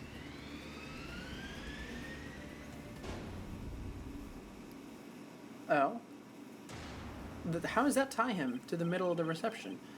That's right! The timekeeper had been activated during the reception. If we activate the timekeeper again now and find any trace of the evidence of the murder, that would be conclusive proof that Gloomsbury was the one killed during the reception. Oh, okay, that's how we do it. I had thrown away the assumption that the timekeeper opens up, but I suppose if we are keeping that assumption, that works, yeah. A special ceremony took place during the reception in question. Well, what kind of special ceremony? It was called the first startup of love. Apparently, the couple activated the timekeeper for the first time during it. Does that mean the timekeeper here in the evidence isn't activated at the moment? And what would happen if it were to be activated? Why don't we see for ourselves? It would give us a chance to examine it. And while we're at it, we might just find some conclusive evidence. Oh, what? No, you can't activate it. Mr. Nickety, keep quiet or I'll have you thrown out of court. By the way, Mr. Wright, this is supposed to be a time machine, right? We aren't going to travel back in time to the Stone Age or anything, are we? I don't think we have to worry about that too much, Your Honor. I'm still a little nervous nonetheless, but the truth must be known. Very well, go ahead and start up the timekeeper. Do you know how, Nick? I think so. Maybe. The bride and groom each had a symbol of their love, and when they put them together... this is the maid talking. Oh, how romantic it was. Let's see. I think the symbol of the groom's love must be the timekeeper itself. What symbol of the bride's love would fit together with the timekeeper? Oh, I know, that has to be it. Mr. Wright, are you ready to activate the time machine now? Yes, Your Honor. The symbol of the bride's love that's necessary for activating the timekeeper. Well, I mean, I thought it was the sprocket, but is it not the key? Is it really not the key? Because if we look at this, it's missing a sprocket. So I thought the groom's symbol was the key, and then the bride's pendant. We'll try the pendant, just in case. Miss Wyatt's pendant is the symbol of the bride's love that's necessary for activating the timekeeper. What? Then, does that mean you could start it up with Miss Wyatt's pendant? I believe so, Your Honor. Very well. Please try it now, Mr. Wright. Okay, here I go. But first, I had to figure out where the pendant goes. Oh, 3D model time? Here we are, 3D model time. I want to look around it, see if there's a place for the key to go. How do I turn the camera? Oh, I don't think I can. Oh, there you go. That's how I turn it. Oh, it's so easy to control on mouse compared to controller. Okay, there's no keyhole, so I suppose the pendant's the only part. This hole looks like a good spot. I'll try setting the pendant in there. It fits! This must be the right spot. Now I have to find a spot to insert the key. Oh, I do have to find a keyhole. Gotcha. Can I see what the key looks like? I do have a court record. Yes, good, good, good. It's a square-shaped key. It goes in the square-shaped hole. Duh. This hole in the middle of the pendant. Could this be it? Yes, it is. Little wind-up toy. Is it going to fly around? Is it going to open up? Is it going to be a music box? Let's find out.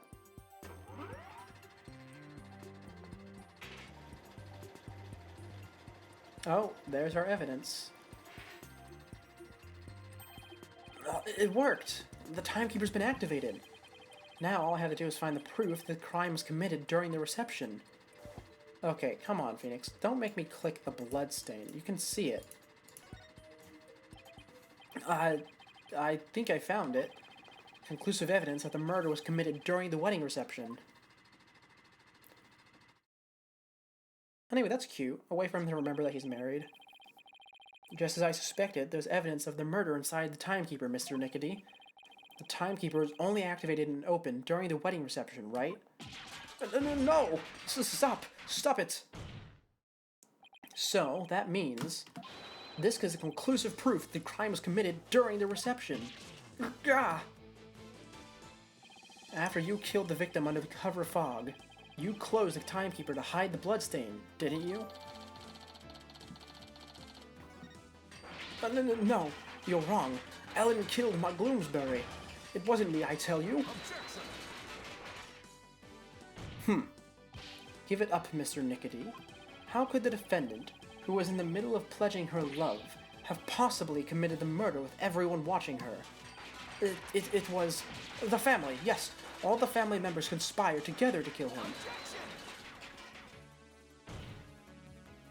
There's no way you can talk your way out of this, Mr. Nickety. During the reception, during that one dreamlike moment, only one person could have used the timekeeper to beat the victim to death. And that one person was you, Pierce Nickety.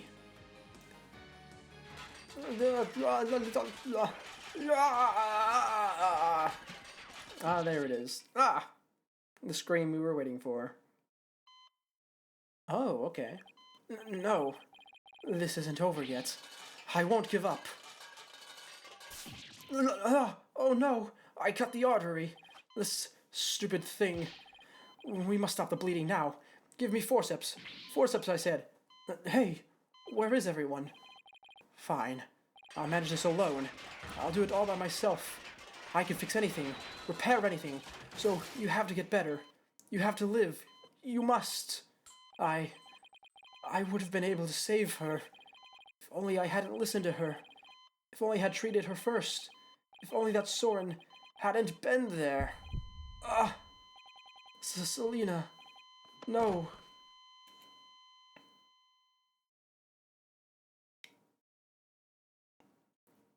Well, I'm quite impressed that I kept up with all that.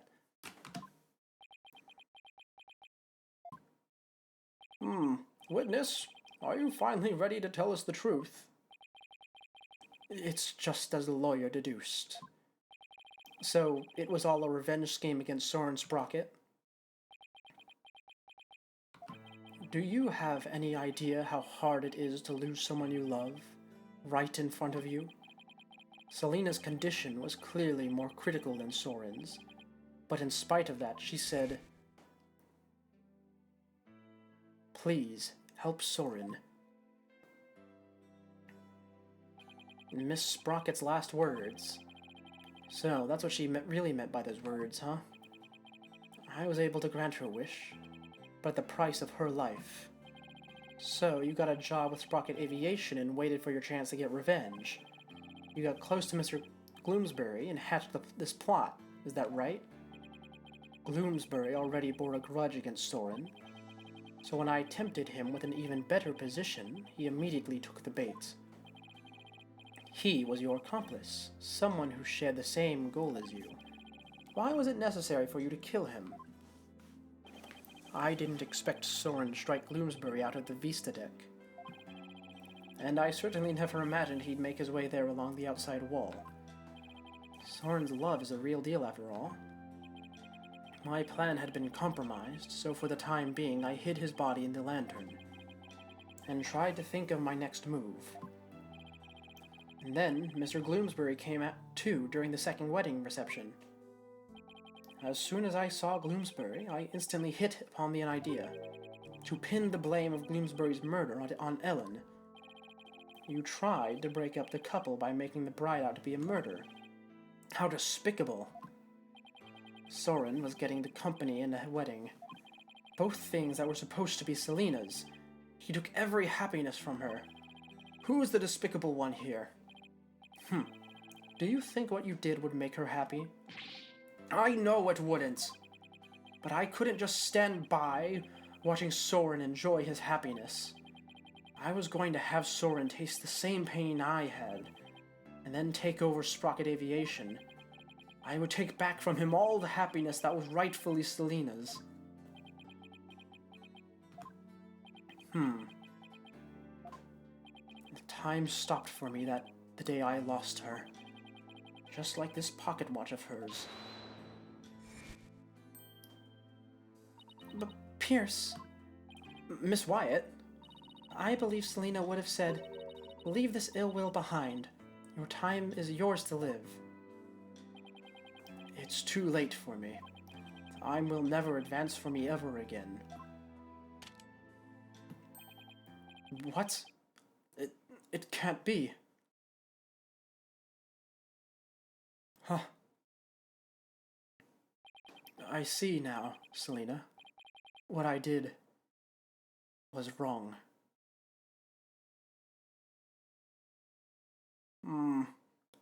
I see no further need to continue this trial.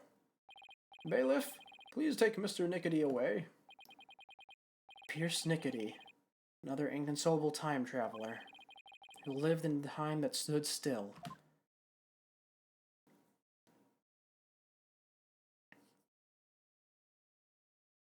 That was, I think, a surprisingly good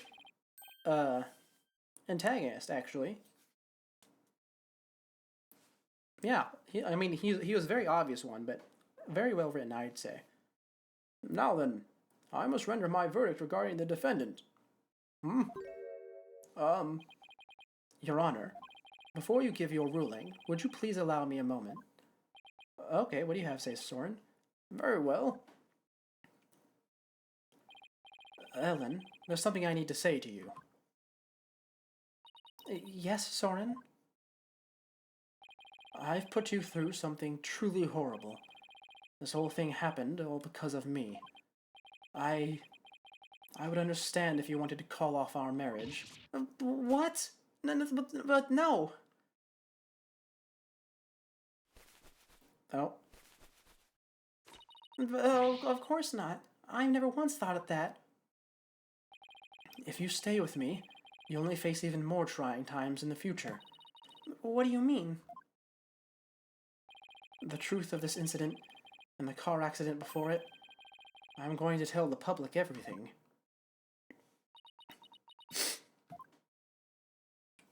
I expect the company's reputation will suffer and I'll take a lot of criticism.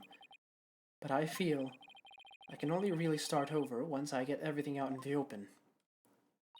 Soren. After all that's happened, I might not have the right to ask you this, but, well, how should I say this? Maybe I'll just... Ah, there he goes, writing it down. Classic.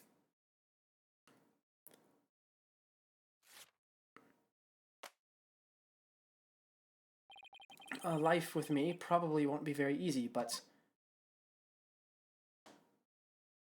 Oh, is he actually gonna say it? Will you marry me? Oh, he said it. Wonderful, wonderful. Yes, of course. Your Honor, thank you for this time. Please continue with your ruling. Very well, but first I have one question. Did the two of you pledge your eternal love for each other to the good goddess of justice, Themis? I do, Your Honor. Oh, that's some new lore. Is Themis an important thing in this lore? I don't know. I do, Your Honor. I do. Does the prosecution or the defense have any objections? Well done, Your Honor. No, no objections here. The defense has no objections either, Your Honor. This court finds the defendant, Ellen Wyatt. Ah, that's not right. This court finds the defendant, Ellen Sprocket, not guilty. Ah, there it is, the final not guilty of the trilogy. Oh, that feels good. Finally be done with that. Oh, look at that, we get to see Maya on the stand. We don't get to see that angle often. This court is adjourned. Alright, now we got a little bit of dialogue to get through. Just probably just a bit. I assume Athena is going to be tortured by Trucy a bit more. Ellen, Soren, congratulations. Mr. Wright, I can't thank you enough. If you hadn't exposed the truth, Soren and I we wouldn't... But now you can finally start your new life together, right? Oh, thank you! Mr. Wright, we'll be holding our real wedding ceremony in the near future. Would you do us the honor of coming to it? I want you to witness our fresh start. Of course, I wouldn't miss it for the world. And Ellen, this time it'll finally be happily ever after, right? Oh, yes! The two of you have persevered and overcome this trial together. Now, no matter what obstacles come your way, I'm sure you'll be able to handle them. And there's another thing I'm sure of, too. This person will always be watching over the two of you. Oh, I can't use people here. I guess I just have to use the photo. Take that! Selena? Yes, I think you're right. And we promise to live life to the fullest. For Selena's sake, too. Right, Soren? That's right. Well, we'd better be on our way. Yes, my love. Oh, look at that. Wow, the old threshold carry, huh? Way to show off. We'll be seeing you. Goodbye for now. I'll be looking forward to seeing that wedding. Hold on tight, Ellen. You better believe I will. I'm never letting you go. Oh, and jetpack away. Oh, that's quite the exit they made. Oh, there they go. You're not thinking of going to that wedding by yourself, are you, boss? You're taking us too, right? Oh boy, I can't believe... I bet there's gonna be all kinds of fancy food there. Athena, when did you get here? Just now. I would have been here to cheer you guys on earlier, but... Trucy never gave me a chance to slip away. You're gonna be in even bigger trouble with her later. Speaking of the wedding, maybe I should ask them to invite Edgeworth. Mr. Edgeworth? Really? But he thought Ellen was guilty all the way to the end. That may be true, but... Don't even bother. His claim is dead on arrival. Victory is within your grasp, prosecutor. Quiet, witness. I have no interest in victory. All I care about is the truth. One that we can only arrive at through further deliberation. That was a wonderful line, by the way. I just want to say, really shows Edgeworth's growth since the first game. If he hadn't stood up for us when he did, the trial probably would have ended there. You mean Mr. Edgeworth gave us that chance? Maybe. Though, knowing him, I doubt he'd ever tell, even if I asked. Well, if that's how you feel about it, Nick, then why not try to get him invited? Hey, Maya, have you ever tried to catch the bouquet? What? No. I never have either. Fighting over a bouquet that's been tossed by the bride? Talk about fierce competition. I'm totally stoked. I'm not sure it's really supposed to be all that competitive. I'm a pretty good jumper, so I think I've got a chance. She's definitely missing the point of the whole thing. And Larry, how did you manage to stay so quiet for so long? Oh, he was very quiet. Just shut up, man. Wishing the lady you fell in love with every happiness is what a real man does. I'm pretty sure that relationship was over before it even began, Larry. Oh, darn it all. If only I was 10 years younger, things would have gone differently. The hands of time, why won't you turn back for me? 10 years younger. Isn't that, like, hasn't it been, like, exactly 10 years since, oh, no, it's actually been 12 years since, your original girlfriend got bopped in the head.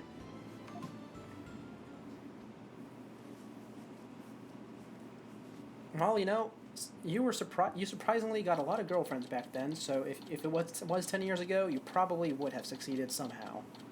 For a moment, at least.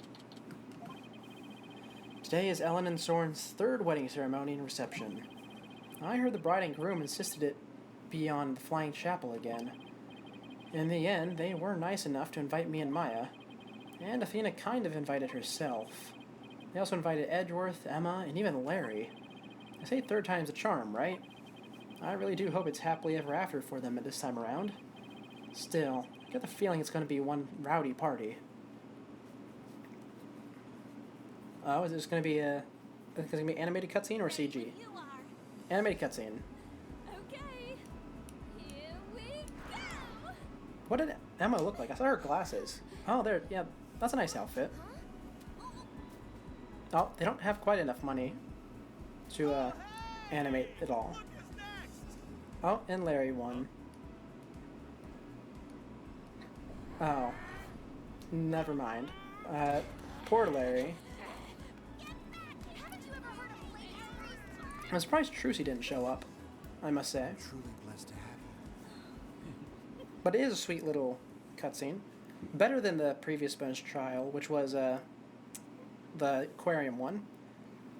But there we are. We've made it to the end. We have... Oh, and we get a special image. Well, we have one more Ace Attorney stream to go before we take a break from the series. It'll either be tomorrow or the day after. It depends on how busy I am. But we'll be going through the entire series thus far, including the games I did not play on stream. And just discussing, ranking, sometimes getting mad maybe. But really, I just have a lot of things to say about this, and I have not been able to say a lot of it because, you know, I've been voicing it this whole time. And that makes it very difficult to, you know, talk. So, with that, thank you all for tuning in. This has been Siga Scuffed. And I'll see you tomorrow. And I am signing off.